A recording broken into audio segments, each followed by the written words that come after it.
பொதுவாக போற வழியில வந்து பணியிட மாற்றம், பணி உயர்வு இதுக்கெல்லாம் வந்து பார்ட்டி ஃபண்ட் வசூல் பண்ணாங்க அப்படின்னு சொல்றது மிக மிக தவறான. முதலமைச்சருடைய மகனையும் மருமகனையும் அவருடைய நண்பர்களையும் இழுத்து இன்று அவர் காலையிலே பேசியிருக்கின்றார். நிச்சயமாக நாங்கள் சட்டப்படி நடவடிக்கை. கோளாறு வந்து அனுமதி கொடுத்தல தவறு நடந்திருக்கு அப்படின்னு சொல்றதை ஒருபோதும் நாங்கள் ஏற்றுக்கொள்ள மாட்டோம். ஒரு நாள் முழுக்க 24 மணி நேரம் ஒரு 1000 பேர்த்த முன்வரி அலுவலகத்தில் உட்கார வச்சு ஒவ்வொரு பேப்பரா ஸ்டடி பண்ணுங்க. ஒரு 18 ஹார்ட் டிஸ்க் காணாம போச்சு, முக்கிய ஆவணங்கள்லாம் காணாம போச்சு, பல பேர் பரபரப்பு செய்திகளை நீங்களே கூட போடுங்க. ஒரு கொஞ்ச நாள் கழிச்சு ஒரு 40 ஹார்ட் டிஸ்க் கைப்பற்றப்பட்டதுன்னு ஒரு செய்தி. மின்வாரியத்திலிருந்து போனது 18 தானே, அதான மின்துறை அமைச்சர் சொன்னாரு. அப்ப கைப்பற்றப்பட்டது 40னா 40 மின்வாரியமா இல்ல வேற வேற துறைகள்? அப்படி கைப்பற்றப்பட்ட ஹார்ட் டிஸ்க்ல என்ன முக்கியமான ஆவணங்கள்? நாங்க அனுப்பப்பட்ட கோப்புகளின் மீது தான் உத்தரவு வாங்கியிருக்காங்க. இன்னொன்னு வந்து 15,000 பேர் புதுசா போஸ்டிங் எடுக்கிறேன்னு சொன்னாங்க. நாங்க 2 ப்ரொபோசல் கொடுத்திருந்தோம். ஒன்னு 15,000, இன்னொரு 10,000. 15,000 நியமனம் பண்ணா எவ்வளவு செலவு வரும் வருஷம், 10,000 நியமனம் பண்ணா எவ்வளவு செலவு வரும், 2 ப்ரொபோசல் டான்ஜிபிள் இருந்துச்சு. அதுல 15,000 எடுத்து ஒப்புதல் வாங்கியிருக்கேன்னு சொன்னாங்க. சார் நான் ஒரு கேட்கல சார், 65,000 பேர் காலின்னு சொன்னார்ல சார். ஏன் சார் 15,000 பேர் எடுக்கிறாங்க, 65,000 பேர் எடுக்கலாம்ல சார்? என்ன வேகன்சி டிஎன்பிசி கொடுக்க போறீங்க, அவங்க எக்ஸாம் நடத்தி செலக்ட் பண்ணி கொடுக்க போறாங்க, நம்ம அப்பாயின்மெண்ட் போட போறோம், அவ்வளவுதான் சார். முழுசா எடுக்க வேண்டியதானே? கடந்த திமுக ஆட்சியில் செய்யப்பட்ட பணி நியமனங்களுக்கெல்லாம் நீங்கள் ஸ்டிக்கர் ஒட்டி கொண்டு நீங்கள் ஏதோ செய்ததை போல ஒரு தோற்றத்தை உருவாக்க வேண்டாம், ரீல்ஸ் போட வேண்டாம். ரியலா அதாவது வந்து மாற்றம்னு சொன்னாங்க இந்த தாவேக்கார. நான் கூட கேட்டேன், மாற்றம் தான் நான் இதுக்க செய்ய என்ன மாற்றம் கொடுக்க போறீங்க? அதனால தமிழ்நாடு மின்சார வாரியத்தை பொறுத்தவரை இன்று மின்துறை அமைச்சர் வெளியிட்டிருக்கக்கூடிய வெள்ளை அறிக்கை கடந்த 5 ஆண்டுகள திராவிட மாடல் ஆட்சியிலேயே திட்டங்களை அச்சடித்து வெளியிட்டிருக்கிறார். இது ரொம்ப அதிகசாலித்தனமா ஒரு கருத்தை சொன்னார். ஸ்மார்ட் மீட்டர் போடுறேன்னு சொல்லணும், இல்ல போடலன்னு சொல்லணும். 30,000 கோடி வந்து கூடுதலா செலவு ஏற்படும், அதனால வந்து நாங்க மாற்றி அப்புறம் செய்யறோம். இரவு பகல் பாராம, மழை வெயில் பார்க்காம, நேரங்காலம் பார்க்காம உழைக்கக்கூடியது மின் வாரியத்தில் பணிபுரியக்கூடிய பணியாளர்கள், அதிகாரிகள். இப்ப அவங்கள கருப்பு ஆடுன்னு குற்றம் சொல்றாரு. இப்ப அவங்கள வச்சுதான் நம்ம அந்த மின் விநியோகத்தை செய்யணும். இப்ப அந்த கருப்பு ஆடுகளை கண்டுபிடிச்சு நடவடிக்கை எடுக்க முடியலன்னா அப்ப அவர் சொன்னது தவறு. அவர் தவறான கருத்தை, பொய்யான கருத்தை முன் வச்சிருக்காங்க. நியூஸ் கேரியர் திருட்டு போச்சுன்னு ஒரு கருத்தை சொன்னார். பகல்ல திருட்டு போன வீடியோவுக்கு இரவுல மின்தடை ஏற்படுது. அதை எப்படி சரி செய்யலாம் என்பதை செய்ய வேண்டியது துறையினுடைய அமைச்சர். என்ன ஆய்வு கூட்டங்களை நடத்துறீங்க? இப்ப நான் கேட்டது அவர் பதில் சொல்லிருக்கணும்ல. எதையுமே களத்துக்கு போய் பார்க்காம அவர் மின்வாரியத்துக்கு செல்வதெல்லாம் கடந்த 5 ஆண்டுகளில் பூத கண்ணாடி போட்டு தேடிட்டு அவர் இன்னும் இல்ல, ஒரு நாள் அல்ல, ஒரு வாரம் அல்ல, ஒரு மாசம் அல்ல, இன்னும் 10 வருஷம் அவர் தேடினாலும் மின்சாரத்துறையில் எந்தவித தவறுகளும் நடக்கும். அப்ப நாங்க விடல. பொதுவாக பொதுவான கருத்தை சொல்வதை நிறுத்திவிட்டு மாப்பிள்ள வந்தாரு, மகன் வந்தாரு, நண்பர்கள் வந்தாங்கலாம் சொல்லி அந்த மாதிரி வந்து மக்கள்கிட்ட திசை திருப்பதை விட்டுட்டு நிச்சயமாக அவர் சொல்லியதை அவர் திரும்ப பெற வேண்டும், வருத்தம் தெரிவிக்கும். இப்ப நாங்க வந்து அவங்க குறையை நடத்துறாங்கன்னு சொன்னா, இப்ப ஒருத்தருக்கெல்லாம் ஆர்டர் போட்டு இந்த அரசாங்கத்துல வந்து ரிவர்ஸ் பண்ணாங்கல்ல, ஆலோசகரா போட்டு பண்ணாங்கல்ல, இப்ப இந்த அரசாங்கத்தை யார் நடத்துறா? ஜெகதீஷ் நடத்துறாரா? யார் நடத்துறா? சொல்லணும்ல. அதாவது அவங்க நிர்வாகம் பண்ணாங்கன்னு சொல்றதை இப்ப நான் அப்படி சொல்லலாமான்னு உங்களை கேட்கிறேன். டிரான்ஸ்ஃபார்மர் கொள்முதல்ல எப்படி எல்லாருமே வந்து ஒரே ரேட்டை கோட் பண்ணாங்கன்ற ஒரு கேள்வி இருக்கு. டிரான்ஸ்ஃபார்மர் கொள்முதல்ல பேசப்பட்ட விஷயம் வந்து பார்ட்டி ஃபண்ட் சார். அதாவது வந்து பணி மாறுதலா இருக்கட்டும், இல்லனா வந்து செய்யப்பட்ட ஒப்பந்தங்கள் வந்து பார்ட்டி ஃபண்ட் இது கொடுத்து புகார் தெரிவிச்சா நாம வந்து உடனடியா நடவடிக்கை எடுப்போம்னு சொல்றாங்க. இந்த வேர்டை நீங்க எப்படி பாக்குறீங்க? இத நம்ம எப்படி புரிஞ்சிக்கணும்? இந்த ஒரு விஷயங்க, நீங்க இப்ப என்னிடம் கேட்ட கேள்வி அங்க அவர்கிட்ட கேட்டிருக்கலாம். பணியிட மாறுதல் சம்பந்தமா பார்ட்டி ஃபண்ட் அப்படின்னு சொல்லியிருந்தா இது வரைக்கும் யாராவது புகார் கொடுத்துருக்காங்களான்னு கேட்டிருக்கலாம். பணியிட மாறுதலுக்கு நான் வந்து பணம் கொடுத்தேன், பார்ட்டி ஃபண்டு கொடுத்தேன் அப்படின்னு யாராவது புகார் கொடுத்துருக்காங்களான்னு அவர்கிட்ட திருப்பி ஒரு கேள்வி கேட்டிருந்தோம்னா அவர் அதுக்கு பதில் சொல்லியிருப்பார். அதாவது போற போக்குல பொதுவா ஒரு குற்றச்சாட்டை வந்து பணியிட மாறுதலுக்கு, பணி நியமனங்களுக்கு, பணி உயர்வுக்கு இப்படியெல்லாம் வந்து பார்ட்டி ஃபண்டு அப்படின்னு இருந்ததுன்னு சொல்வது என்பது, நான் இப்பவும் தெளிவா சொல்றேன், எங்களுக்கு மடியில கனம் இல்லை, வழியில பயம் இல்லை. சொல்லக்கூடிய புதிதாக பொறுப்பேற்றிருக்கின்ற தாவக அரசு, இன்றைய மின்துறை அமைச்சர் சொல்லக்கூடிய குற்றச்சாட்டுகளுக்கு ஆதாரத்தோட பதில் சொல்றேன். இந்த பணியிட மாறுதலுக்கு இவ்வளவு தொகை வசூலிக்கப்பட்டிருக்கிறது, இது என்னிடத்திலே புகாராக வந்திருக்கிறது, நான் ஆதாரத்தை உங்களிடத்திலே கொடுக்கின்றேன், இதற்கு அவர் பதில் சொல்லட்டும், அல்லது இதற்கு முன்னால் இருந்த அமைச்சர்கள் பதில் சொல்லட்டும், வெளிப்படைத்தன்மையோட சொல்லணும். பொதுவா போற வழியில வந்து பணியிட மாற்றம், பணி உயர்வு இதுக்கெல்லாம் வந்து பார்ட்டி ஃபண்ட் வசூல் பண்ணாங்க அப்படின்னு சொல்றது மிக மிக தவறானது. அதுல இன்னொன்னு சொல்லியிருக்காரு, சோலார் சம்பந்தமா சொல்லப்படுகின்ற பொழுது கூட பார்ட்டி ஃபண்ட், அப்புறம் அவரே ஒரு இடத்துல சொல்லியிருக்காரு, யாரும் இது வரைக்கும் புகார் சொல்லல. நீங்க பார்த்துருப்பீங்க. இப்ப யாரும் இது வரைக்கும் புகார் சொல்லலன்னு சொல்லி சொல்லுங்க. அப்ப புகார் சொல்லாத ஒரு குற்றச்சாட்டை நீங்களாக மக்களிடத்தில் கடந்த திராவிட மாடல் அரசுக்கு ஒரு அவப்பெயரை உருவாக்க வேண்டும் என்ற குறுகிய மனப்பான்மையோடு இந்த குற்றச்சாட்டை முன்வைக்கின்றார். இந்த குற்றச்சாட்டை முன்வைக்கிறார். நான் அவருக்கு சொல்றது அப்ப இன்னும் கூடுதலா சில வார்த்தைகள்லாம் பயன்படுத்துறேன். அரசியல்ல வந்து ஒரு சட்டமன்றமா இருக்கட்டும், பொதுவெளிகளா இருக்கட்டும், ஒரு ஒரு அரசு நிர்வாகம் இருக்கு, அங்க துறையினுடைய அதிகாரிகள் இருப்பாங்க, ஐஏஎஸ் ஆஃபீஸர்ல இருந்து கடைநிலை ஊழியர்கள் வரைக்கும் இருப்பாங்க, துறையினுடைய அமைச்சர் இருப்பாங்க, அதனுடைய செயல்பாடுகள் இருக்கும். முதலமைச்சர் ஆய்வு கூட்டங்களை நடத்துவாங்க, முதலமைச்சர் உத்தரவு போடுவாங்க, அமைச்சர்கள் அங்கே செயல்படுத்துவாங்க, அமைச்சர்கள் உத்தரவு போடுவாங்க, துறையினுடைய அதிகாரிகள் செயல்படுத்துவாங்க. அதை விட்டுட்டு இன்னைக்கு நேர்மாறா ஒரு கருத்தை முன் வச்சார், மாப்பிள்ளையுடைய நண்பர்கள், மகனுடைய நண்பர்கள்.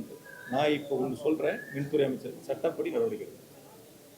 சட்டப்படி இந்த துறையின் மீது சம்பந்தம் இல்லாமல், இந்த துறைக்கு எந்த விதமான வழிகாட்டுதலும் கொடுக்காமல் அவர்கள் இந்த துறைக்கு தொடர்பு இல்லாமல் இருந்த பொழுது தேவையில்லாமல் எங்களுடைய முதலமைச்சருடைய மகனையும் மருமகனையும் அவருடைய நண்பர்களையும் இழுத்து இன்று அவர் காலையிலே பேசியிருக்கின்றார். நிச்சயமாக நாங்கள் சட்டப்படி நடவடிக்கை எடுப்போம். அதுல இன்னொன்னு சொல்லியிருக்காரு, சோலார் சம்பந்தமான பார்ட்டி பண்ணு. ரொம்ப ஈஸியா அவங்க குற்றச்சாட்டு சொல்றது ரொம்ப ஈஸியா அதை முன்வைக்கிறாங்க, ரொம்ப ஈஸியா முன்வைக்கிறாங்க. அது சோலாரை பொறுத்த வரைக்கும் என்னென்ன கண்டிஷன்லாம் இருக்குன்னு முதல்ல அவர் சொல்லணும். அப்ளிகேஷன் கொடுக்கணும், அப்ளிகேஷன் கொடுத்ததுக்கு அப்புறம் அதுக்கான ஃபீஸ் கட்டணும், அதுக்கப்புறம் வந்து லோடு ஃப்ளோ இருக்கான்னு ஃபீல்டில் போய் செக் பண்ணணும். லோடு ஃப்ளோ இருந்துச்சுன்னா அதுக்கப்புறம் வந்து டிபார்ட்மெண்ட்ல தான் அவங்களுக்கு ஒரு லெட்டர் கொடுப்பாங்க. லெட்டர் கொடுத்ததுக்கப்புறம் வந்து அவங்க டாக்குமெண்ட்டை ப்ரொடியூஸ் பண்ணணும். டாக்குமெண்ட்டை ப்ரொடியூஸ் பண்ணதுக்கப்புறம் வந்து அதுக்கப்புறம் தான் அவங்களுக்கான ஆர்டர் கிடைக்கும். அதுக்கப்புறம் தான் அவங்க ஒர்க்கை ஸ்டார்ட் பண்ண முடியும். அந்த ஒர்க்கை ஸ்டார்ட் பண்ணி முடிச்சதுக்கப்புறம் தான் அதை வந்து கமிஷன் பண்ணுவாங்க. இவ்வளோ லாங் ப்ராசஸ் இருக்கு. இந்த லாங் ப்ராசஸ் வந்து ஏதோ போகிற போக்கில் வந்து சோலாரில் தவறு நடந்திருக்கு, சோலார் வந்து அனுமதி கொடுத்ததுல தவறு நடந்திருக்கு அப்படின்னு சொல்றத ஒருபோதும் நாங்கள் ஏற்றுக்கொள்ள மாட்டோம். தயவு செய்து நான் உங்க மூலியமா சொல்றது மின்துறை அமைச்சருக்கு, நீங்கள் என்ன வேணாலும் பாருங்க, நாள் முழுக்க 24 மணி நேரம் நீங்க ஒரு 1000 பேர்த்த மின்வாரிய அலுவலகத்தில் உட்கார வச்சு ஒவ்வொரு பேப்பரா ஸ்டடி பண்ண சொல்லுங்க. நான் ஒரு கொஞ்சம் நீ அடுத்த முறை அவரை பார்க்கும்போது ஒரு கேள்வி கேட்குறேன். ஒரு 18 ஹார்ட் டிஸ்க் காணாம போச்சுன்னு சொல்லி சொன்னீங்க, முக்கிய ஆவணங்கள்லாம் காணாம போச்சுன்னு பல பேர் பரபரப்பு செய்திகளை நீங்களே கூட போட்டீங்க. மின்வாரியத்தினுடைய முக்கிய ஆவணங்கள் அங்கிருந்து காணாம போச்சு. ஒரு கொஞ்ச நாள் கழிச்சு ஒரு 40 ஹார்ட் டிஸ்க்கு கைப்பற்றப்பட்டதுன்னு ஒரு செய்தி வந்துச்சு. அது நான் உங்க தொலைக்காட்சி இப்படிலாம் பார்த்தேன். அப்ப மின்வாரியத்திலிருந்து போனது 18 தானே, அதான மின்துறை அமைச்சர் சொன்னாரு. அப்ப கைப்பற்றப்பட்டது 40னா 40 மின்வாரியமா இல்ல வேற வேற துறைகளா? யாராவது ஒருத்தர் கேட்கணும்ல. நீ யாரோ ஒரு ரிப்போர்ட்டர்ஸ் அவர் பார்க்கும்போது கேட்கணும்ல, 18 தாங்க அன்னைக்கு காணாம போச்சுன்னு சொன்னீங்க, இப்போ 40 கைப்பற்றியிருக்காங்களே, 40 மின்வாரியமா இல்லை 40 வேற வேற துறைகளா? இல்லை அப்படி கைப்பற்றப்பட்ட ஹார்ட் டிஸ்கில் என்ன முக்கியமான ஆவணங்கள் இருந்துச்சு? அப்படி என்ன ஆவணங்கள் இருந்துச்சுன்னு அவர் சொல்லணும்ல. அதாவது டெண்டரை பொறுத்த வரைக்கும் எல்லாம் திறந்த வெளி, யாரு வேணாலும் பார்க்கலாம். அதில் யாரும் பப்ளிக்கும் பார்க்கலாம், யாரு வேணாலும் பார்க்கலாம், காமன் மேன் பார்க்கலாம், யாரு வேணாலும் பார்க்கலாம். இதில் ஒன்றும் ஒளிவு முறையே கிடையாது. அது வந்து ஒரு பெரிய ஹார்ட் டிஸ்க் காணாமல் போச்சு, அதில் முக்கிய ஆவணங்கள் காணாமல் போச்சு, அப்புறம் கைப்பற்றப்பட்டன, இது எல்லாம் அடுத்த முறை பார்க்கும்போது 40ல் 18 போனால் மீதி இருக்கக்கூடிய அந்த 22 ஈவியா வேற டிபார்ட்மெண்டா, அதையும் கொஞ்சம் கேளுங்க. அதனால மின்துறை அமைச்சர் வந்து எந்த குற்றச்சாட்டுகளை சொன்னாலும் சரி, அந்த குற்றச்சாட்டுக்கள் ஆதாரத்தோடு சொல்லணும். ஆதாரம் இல்லாமல் சொல்லுகின்ற கருத்துக்கள், குறிப்பாக எங்களுடைய இன்றைய எதிர்க்கட்சி தலைவர், எங்களுடைய கழகத்தினுடைய இளைஞரணி செயலர் குறித்து சொன்ன கருத்துக்கள் எல்லாம் நாங்கள் சட்டப்படி அதை எதிர்கொள்வோம். 20லிருந்து 30% லீக்கேஜ் இழப்பு ஏற்பட்டதுக்கு கான்ட்ராக்ட் பேஸ்னுடைய ஊழியர்கள் பணி நியமனம், தனியார் நிறுவனத்தோட ஒப்பந்தம், இதெல்லாம் தான் மிக முக்கிய காரணம் அப்படின்னு சொல்லியிருக்காரு. துறைக்கு எந்த விதமான வளர்ச்சியும் இல்லாமல் செலவினங்கள் அதிகரிச்சிருக்கு, அதுதான் வந்து துறை வந்து டெவலப் ஆகாததுக்கு காரணம். கேங்மேன் 5000 பேர் பணி நியமனம் வந்து செய்யலை. அதே போல் மின்சாரத்துறையே மின் உற்பத்தியை வந்து செய்யாமையா எப்போதும் தனியார்கிட்ட வந்து டிபெண்ட் பண்ணி நிற்கிறாங்க அப்படின்ற பல பட்டியல்லாம் அவர் லிஸ்ட் பண்ணியிருக்காரு. முதல் வருஷம் அடுத்த வருஷமும் உங்களுக்கு சட்டமன்றத்தில் நாங்கள் சொன்னோம், ஒரு கருத்தை முன் வச்சு உங்களுக்கு தெரிஞ்சிருக்குன்னு நினைக்கிறேன். தமிழ்நாடு மின் தேவையினுடைய மொத்த தேவையில் 50 விழுக்காடு தமிழ்நாடு மின்சார வாரியம் சொந்த உற்பத்தி செய்வதற்கான நடவடிக்கைகளை மேற்கொள்வோம் நான் வெளிப்படையாக சொன்னேன். வெளிப்படையாக அதற்கான கருத்துக்களை முன் வச்சோம். அந்த அடிப்படையில் தான் வந்து இப்போ வட சென்னை அனல்மின் நிலைய திட்டம் ஸ்டேஜ் 3 800 மெகாவாட் வந்து முதலமைச்சர் தொடங்கி வச்சுருக்காங்க. உடன்குடி தொடங்கி வச்சுருக்காங்க. தூத்துக்குடியில் ஒரு புதிய மின் திட்டம் அறிவிக்கப்பட்டிருக்கின்றன. எண்ணூராக இருக்கட்டும், உப்பூராக இருக்கட்டும், அந்த திட்டங்கள்லாம் வந்து அடுத்த கட்டத்துக்கான நகர்வுகளுக்கு எடுத்து சென்றிருக்கிறோம். ஹைட்ரோ சம்மந்தப்பட்ட திட்டங்கள், கொல்லிமலையாக இருக்கட்டும், இந்த மாதிரி இருக்கக்கூடிய அந்த திட்டங்களையும், குந்தாவாக இருக்கட்டும், இதெல்லாம் விரைவாக முடிப்பதற்கான பணிகளை முன்னெடுத்திருக்கிறோம். இப்போ நீங்கள் வந்து எந்த விதமான பணிகளும் நடக்கல நீங்கள் சொன்னீங்க. இப்போ நான் தான் சொன்னேன் எவ்வளோ சப்ஸ்டேஷன் வந்து 122, அதுக்கப்புறம் எவ்வளோ இப்போ நடந்துகிட்டு இருக்கு, 121 நடந்துகிட்டு இருக்கு. இதெல்லாம் அவங்க சொன்னதுலேருந்து சொன்னேன். எவ்வளோ டிரான்ஸ்ஃபார்மர் போட்டுக்கிறோம், 99,000 டிரான்ஸ்ஃபார்மர் போட்டுக்கிறோங்கிற வரைக்கும் சொன்னேன். இது எல்லாம் அடிப்படை கட்டமைப்பு வசதிகளை கடந்த 5 ஆண்டுகளில் மேம்படுத்த இருக்கக்கூடிய பணிகள். அதனால் வருவாய் ஒரு பக்கம் அதிகரித்தாலும் கூட நாங்கள் அந்த வருவாயை எந்த விதமான ஊதாரித்தனமும் இல்லாமல், எந்த விதமான வீண் செலவுகளும் இல்லாமல், மிக கட்டுக்கோப்பாக, மிக கட்டுப்பாடாக, அதாவது வந்து எந்தவித லீக்கேஜும் இல்லாமல் மிக சிறப்பாக மின்சார வாரியம் கடந்த 5 ஆண்டுகள் கையாண்டு தான் கடந்த ஆண்டு 933 கோடி ரூபாய் தான் இழப்பு என்ற அளவிற்கு 58,000 கோடியில் தொடங்கிய அந்த இழப்பு இப்பொழுது முற்றிலுமாக தவிர்க்கப்பட்டு இந்த அளவுக்கு ஒரு சிறந்த நடவடிக்கை எடுக்கப்பட்டிருக்கின்றன. சார், ரிஃபார்ம்ஸ் வந்து கம்ப்ளீட்டா ரிஃபார்ம் பண்ணணும், கவர்மெண்ட்டே ரிஃபார்ம் பண்ணணும், எலக்ட்ரிசிட்டி டிபார்ட்மெண்ட்டே ரிஃபார்ம் பண்ணணும். என்ன பண்ணணும்னு கேளுங்க சார். ரிஃபார்ம் பண்ணி இப்ப 5 வருஷத்துல திமுக பண்ணாத என்ன ரிஃபார்ம் பண்ண போறாங்க அப்படிங்கிற கேள்வி வருது. சரி, அவரு நீங்க இல்ல நீங்க இவ்வளவு எக்ஸ்பிளனேஷன் நீங்க சொல்லும்போது நான் சொல்றேன், என்ன நம்ம ரிஃபார்ம் பண்ற அளவுக்கு என்ன எலக்ட்ரிசிட்டியில என்ன பண்ணல சார். ஆண்டுதோறும் உயரக்கூடிய மின் தேவை அதை வந்து நம்ம அடுத்த 5 வருஷத்துல எவ்வளவு இன்க்ரீஸ் ஆகும், அதுக்கு அடுத்தடுத்த வருஷங்கள் எப்படி, அடுத்தடுத்த 5 வருஷங்கள் எப்படி இன்க்ரீஸ் ஆகுங்கிறது நம்ம ஒரு கால்குலேஷன் டிபார்ட்மெண்ட்ல போடுவாங்க. அதுக்கான முன்னேற்பாடுகள் செய்வோம். இப்போ சம்மர் வந்ததுன்னா சம்மர் வந்து அந்த மாசத்துல ஏப்ரல் மேல போய் உட்காந்து கால்குலேட் பண்ணி நம்ம டெண்டர் போட்டால் யாரும் சப்ளை பண்ண வரமாட்டாங்க. இப்போ நம்ம என்ன பண்ணுவோம்னா நவம்பர் டிசம்பர்லேயே அந்த வேலையை முடிச்சுக்குவோம். அதாவது ஏப்ரல் மேக்கு உண்டான டிமாண்டை நம்ம வந்து நவம்பர் டிசம்பர்லேயே அக்டோபர்லேயே ஸ்டார்ட் பண்ணுவோம். நவம்பர் டிசம்பருக்குள்ளே அதுக்கான டெண்டர் கோட் பண்ணி யாரெல்லாம் வர்றாங்க, அது என்ன ப்ரைஸு, அது எந்த அளவுக்கு குறைக்க முடியும் அப்படின்னு பேசி அந்த டெண்டரை இறுதி பண்ணுவோம். அதனால் நம்முடைய மின் தேவை எந்த அளவுக்கு அதிகரிக்குது, அதுக்கான மின் உற்பத்தி திட்டங்கள் தேவை எப்படி இருக்குது, அது எப்படி நம்ம வெளியில் வந்து கொள்முதல் செய்கிறோம், அது லாங் டேர்மா, மீடியம் டேர்மா அல்லது ஷார்ட் டேர்மில் கொள்முதல் பண்ணுறோமா. அதாவது லாங் டேர்மில் நம்ம போகும்போது சம்மர் 2 மாதத்துக்கு மட்டும்தான் நமக்கு பீக் அதிகமாகுதுன்னா மீதி 10 மாதம் நம்ம அந்த மின்சாரத்தை என்ன பண்ண போகிறோம், நம்முடைய உற்பத்தி சடவுன் பண்ண போகிறோமா, நம்மளுடைய தெர்மல் பிளான்ட்டை ஆஃப் பண்ணி வைக்க போகிறோமா, அந்த மின்சாரத்தை பயன்படுத்த போகிறோமா. இப்போ நம்ம அந்த மின்சாரத்தை பயன்படுத்தினா நம்முடைய தெர்மல் பிளான்ட்டோட ப்ரொடக்ஷன் குறையும் போது நமக்கு இழப்பு ஏற்படுமே.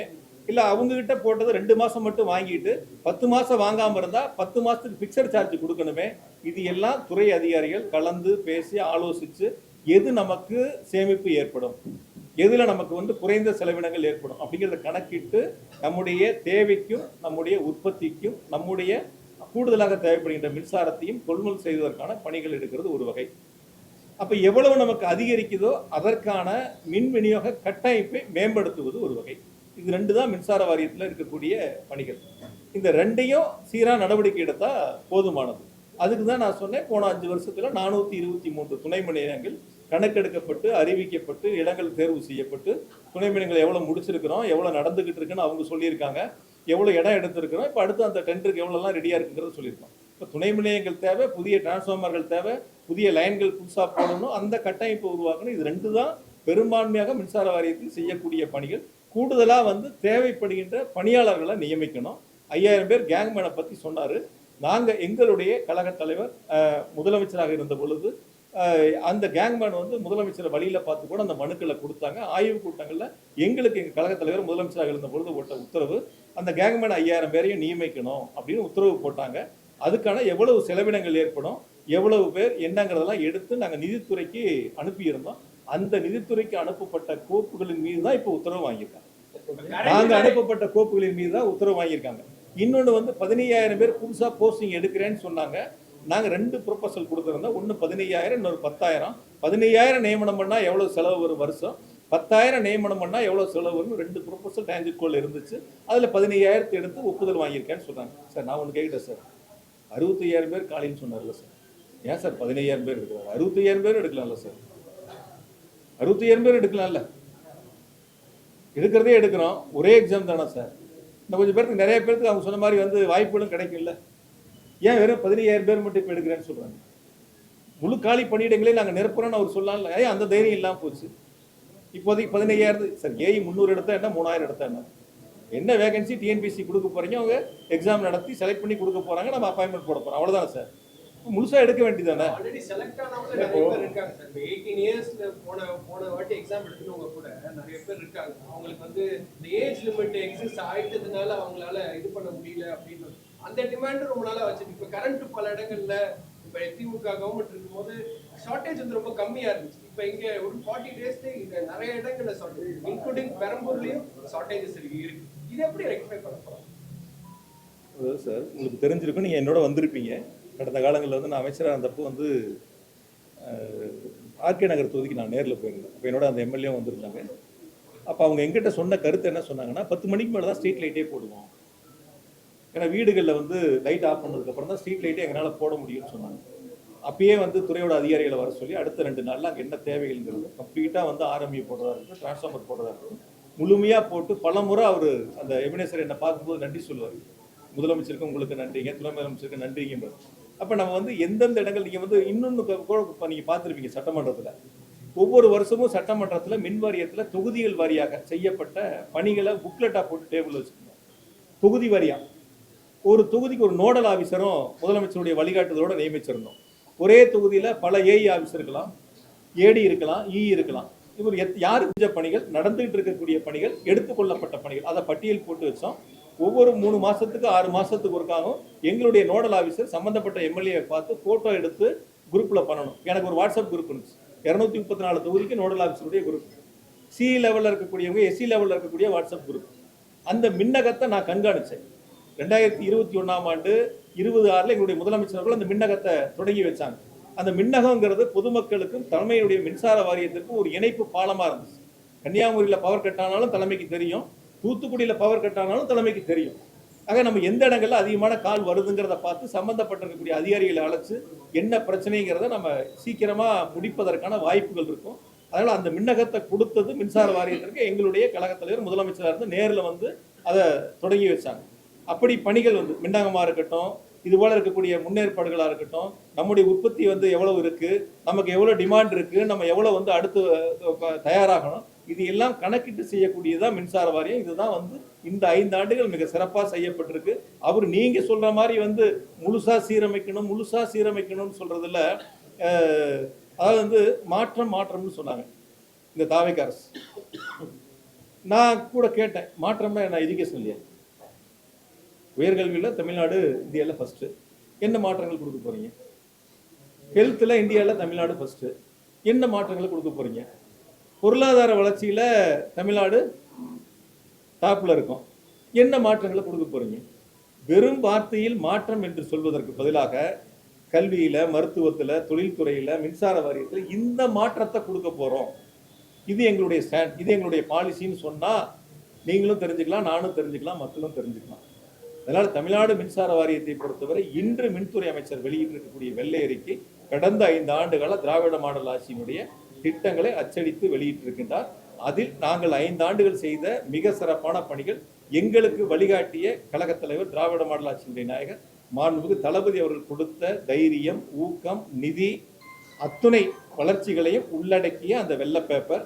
அந்த வெள்ளை பேப்பரில் எவ்வளவு இழப்புகள் என்பதையும், நாங்கள் எவ்வளவு குறைத்திருக்கிறோம், என்ன நடவடிக்கை எடுத்திருக்கிறோம், என்ன கட்டமைப்புகளை உருவாக்கி இருக்கின்றோம், என்ன புதிய திட்டங்களை செயல்படுத்தியிருக்கிறோம் என்பதையெல்லாம் மிக தெளிவாக குறிப்பிட்டிருக்கின்றார்.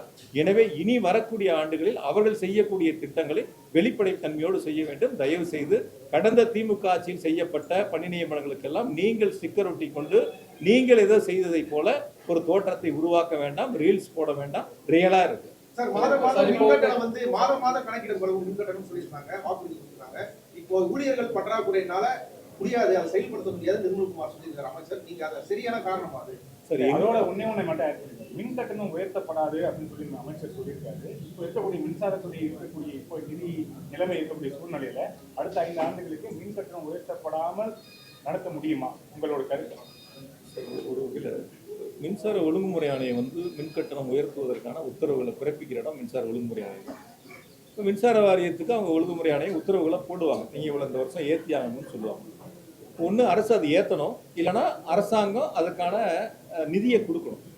நாங்கள் இந்த வருஷம் ஏற்றலை, அந்த ஏற்றக்கூடிய சுமைகளை அரசாங்கம் மின்சார வாரியத்துக்கு ஏற்றுக்கிட்டு நாங்கள் நிதிகளை கொடுத்துறோன்னு சொல்லணும். இதுதான் வழக்கமான நடைமுறை. இவங்க வந்து ஏற்றலைன்னு சொல்லியிருக்காரு. அதுக்கான நிதிகளை தமிழ்நாடு அரசு கிட்ட இருந்து, முதலமைச்சர் இருந்து இந்த மின்துறை அமைச்சர் கேட்டு பெறுவாரான்னு பார்ப்போம். சார், மாதம் கணக்கிடுறது, அதாவது சார் நாங்கள் ஏற்கனவே சொன்னோம், அதாவது மாதாந்திர கணக்கீடு என்பது ஸ்மார்ட் மீட்டர் போடுவதற்கான பணிகளை நாங்கள் முன்னெடுத்தோம். போன திராவிட மாடல் ஆட்சியில் டெண்டர் எல்லாம் கோட் பண்ணி ப்ரைஸ் பிட்லாம் ஓப்பன் பண்ணல, டெண்டர் முடிஞ்சிருச்சு. அதுக்குள்ள தேர்தல் தேதி அறிவிச்சிட்டாங்க. டெண்டர் ஓப்பன் பண்ணாமல் இருக்கு. இந்த அரசாங்கம் வந்து அதுக்கு சில சாக்கு போக்கெல்லாம் சொல்றாங்க, 30,000 கோடி தேவைப்படுது அப்படின்ட்டு. சார், நீங்க ஒரு வளர்ச்சி வேணும்ல. எந்த ஒரு வேலையுமே நீங்க ஐபோன் 16 வாங்கினா அடுத்து 17 வரும், வரதானே செய்யும். 17 வந்துருமேங்கிறதுக்காக 16 வாங்காமல் இருப்பீங்களான்னு கேட்குறேன். இது ரொம்ப அதிபுத்திசாலித்தனமாக ஒரு கருத்தை சொன்னார். சிம் கார்டு போடணும், அடுத்து வந்து இன்னொரு டெக்னாலஜி வந்துட்டா இது என்ன பண்ணுறது, இது என்ன பண்ணுறதுன்னாரு. இப்போ அடுத்து இன்னொரு லேட்டஸ்ட் மாடல் வருதுங்கிறதுக்காக இந்த மாடலை யாரும் வாங்காமல் இல்லையே, யாரும் பயன்படுத்தாமல் இல்லையே. இப்போ வரக்கூடிய கால சூழ்நிலைக்கு ஏற்ப நம்ம மேம்படுத்திக்கணும். இதுதான் நடைமுறையில் இருக்கக்கூடிய வழக்கமான ஒன்று. அதனால் அவங்க வந்து ஸ்மார்ட் மீட்டர் போடுறேன்னு சொல்லணும், இல்லை போடலைன்னு சொல்லணும். 30,000 கோடி வந்து கூடுதலாக செலவு ஏற்படும், அதனால் வந்து நாங்கள் பார்த்துட்டு அப்புறம் செய்கிறேன்னு சொல்லியிருக்காங்க. நாங்கள் உத்தேசித்து, எங்களுடைய திராவிட மாடல் அரசு உத்தேசித்து ஸ்மார்ட் மீட்டர் போட்டது பிறகு மாதாந்திர கணக்கீட்டுக்கான அந்த பணிகளை செய்வதற்கு நாங்கள் தயாராக இருந்தோம். இந்த அரசு அதை எப்படி முன்னெடுக்கிறாங்கிறத டிரான்ஸ்ஃபார்மர் கொள்முதல்ல எல்லாமே வந்து வெளிப்படை தன்மையா இருக்கு, எல்லாமே ஆன்லைன் சொல்லுவாங்க. டெண்டர் போறவங்க எல்லாமே வந்து எப்படி சார் ஒரே ரேட்டை கோட் பண்ண முடியும் சார்? அதாவது வந்து இப்போ 2020-21 கூட ஒரு டெண்டர் போட்டிருக்காங்க. அதுக்கு முன்னாடியும் போன அதிமுக ஆட்சியிலும் டெண்டர் போட்டிருக்காங்க. அதாவது L1, L2 இவங்க எல்லாம் ஒரே விலை புள்ளிகளை கோருகிறார்கள் என்பது நமக்கு முக்கியம் இல்லை. அவங்க எப்படி வேணாலும் கோட் பண்ணலாம். அதற்கு பிறகு அவங்களை அழைத்து எவ்வளவு ரேட்டு குறைக்கிறாங்க அப்படிங்கிறதான். L1 ஒருத்தர் இருப்பாங்க, L2 25 பேர் இருப்பாங்க, L2 25 பேர் இருப்பாங்க, 25 பேர் இருப்பாங்க. அப்போ அந்த L2 L1 ரேட்டை மேட்ச் பண்ணால் அந்த 25 பேர்த்துக்கும் அவங்களுக்கான பியூ ஆர்டர் கிடைக்கும். ஒரு 2000 டிரான்ஸ்ஃபார்மர் வேணும்னா ஒருத்தரே 2000 சப்ளை பண்ண மாட்டாங்க, ஒருத்தருக்கே அந்த ஆர்டர் கொடுக்க முடியாது. யாரெல்லாம் டெண்டர் அட்டன் பண்ணாங்களோ, யாரெல்லாம் அந்த ரேட்டு ப்ரைஸ் குறைச்சி ஒத்துக்கிட்டாங்களோ அவங்களுக்கு அந்த டெண்டரை பிரித்து கொடுப்பாங்க. ஒருத்தர் 100 எடுத்துக்குவாரு, ஒருத்தர் 200 எடுத்துக்குவாரு, ஒருத்தர் 500 எடுத்துக்குவாரு. அவர்களுடைய அவங்க எவ்வளோ வந்து சப்ளை பண்ண முடியுமோ அந்த திறனுக்கு ஏற்ப அவங்க அந்த உத்தரவு வாங்குவாங்க. அதனால் கடந்த காலங்களில் இது போன்ற நடைமுறைகள் இருந்திருக்கின்றன. இது மாதிரி L1, L2 எல்லாமே வந்து ஒரே ரேட்டை கோட் பண்ண வரலாறுகள் இருக்கின்றன. அதுதான் இப்பயும் நடந்திருக்கு. அதனால் அதில் எந்த விதமான தவறுகளும் இல்லை. நம்மளை பொறுத்த வரைக்கும் விலை குறைச்சிருக்காங்களா, விலை கூட இருக்கா, மற்ற மாநிலங்களோட கூட இருக்கா, இதில் ஏதாவது தவறு நடந்திருக்கா, இதுதான். இதுக்கு தான் இத்தனை கமிட்டி இருக்கு, இத்தனை அதிகாரிகள் இருக்காங்க. இவங்க அதுக்கப்புறம் ஆடிட் இருக்கு. இதில் எல்லாம் நடக்காத வந்து இந்த அமைச்சர் வந்து கண்டுபிடிச்சி ஏதோ வந்து தவறு நடந்திருக்கு 44,000 மின்மாட்டிகளுக்கு தயவு செஞ்சு அவர் 2க்கான கண்டிஷன் இருக்கு, இது 2ஐயும் அவர் ஒப்பிட்டு பார்த்து பொதுவெளியில் சொல்லணும். இப்போ வந்து டெண்டர் வந்து ஆன்லைனில் தான் கோட் பண்ண போகிறோம்னு சொல்றாரு. ஏற்கனவே ஆன்லைனில் தான் அது இருக்கு. டிஎன்பிசி மூலம் தான் ஆட்களை தேர்வு செய்ய போகிறோம்னு சொல்றாரு. ஏற்கனவே டிஎன்பிசி மூலம் தான் தேர்வு பண்ணாங்க. அதிமுக ஆட்சியில் முன்னாடியுமே தேர்வு நடத்தி பொறியாளர்களை தேர்வு பண்ணாங்க. அந்த திமுக ஆட்சி வந்து டிஎன்பிசிங்கிற முறையை மாற்றி அதே இதை புதுசாக சொல்கிற மாதிரி ஒரு விஷயத்தை சொல்கிறாங்க. இந்த 5 வருஷம் திமுக ஆட்சியில் பண்ணுறது 2011 21 வரை அதிமுக ஆட்சியில் நடந்த மின்விசை திட்டங்களை பற்றியோ அதை பற்றி வெள்ளை அறிக்கையில் குறிப்பிட்டு பேசலாம். ஆனால் கிடையாது. இந்த 5 வருஷத்தை பற்றி பேசுறதுக்கான காரணம் என்ன? அதாவது இந்த 34,000 கோடி இழப்பை பற்றி ரொம்ப பெருசாக பேசுனார் நீ கேட்ட மாதிரி.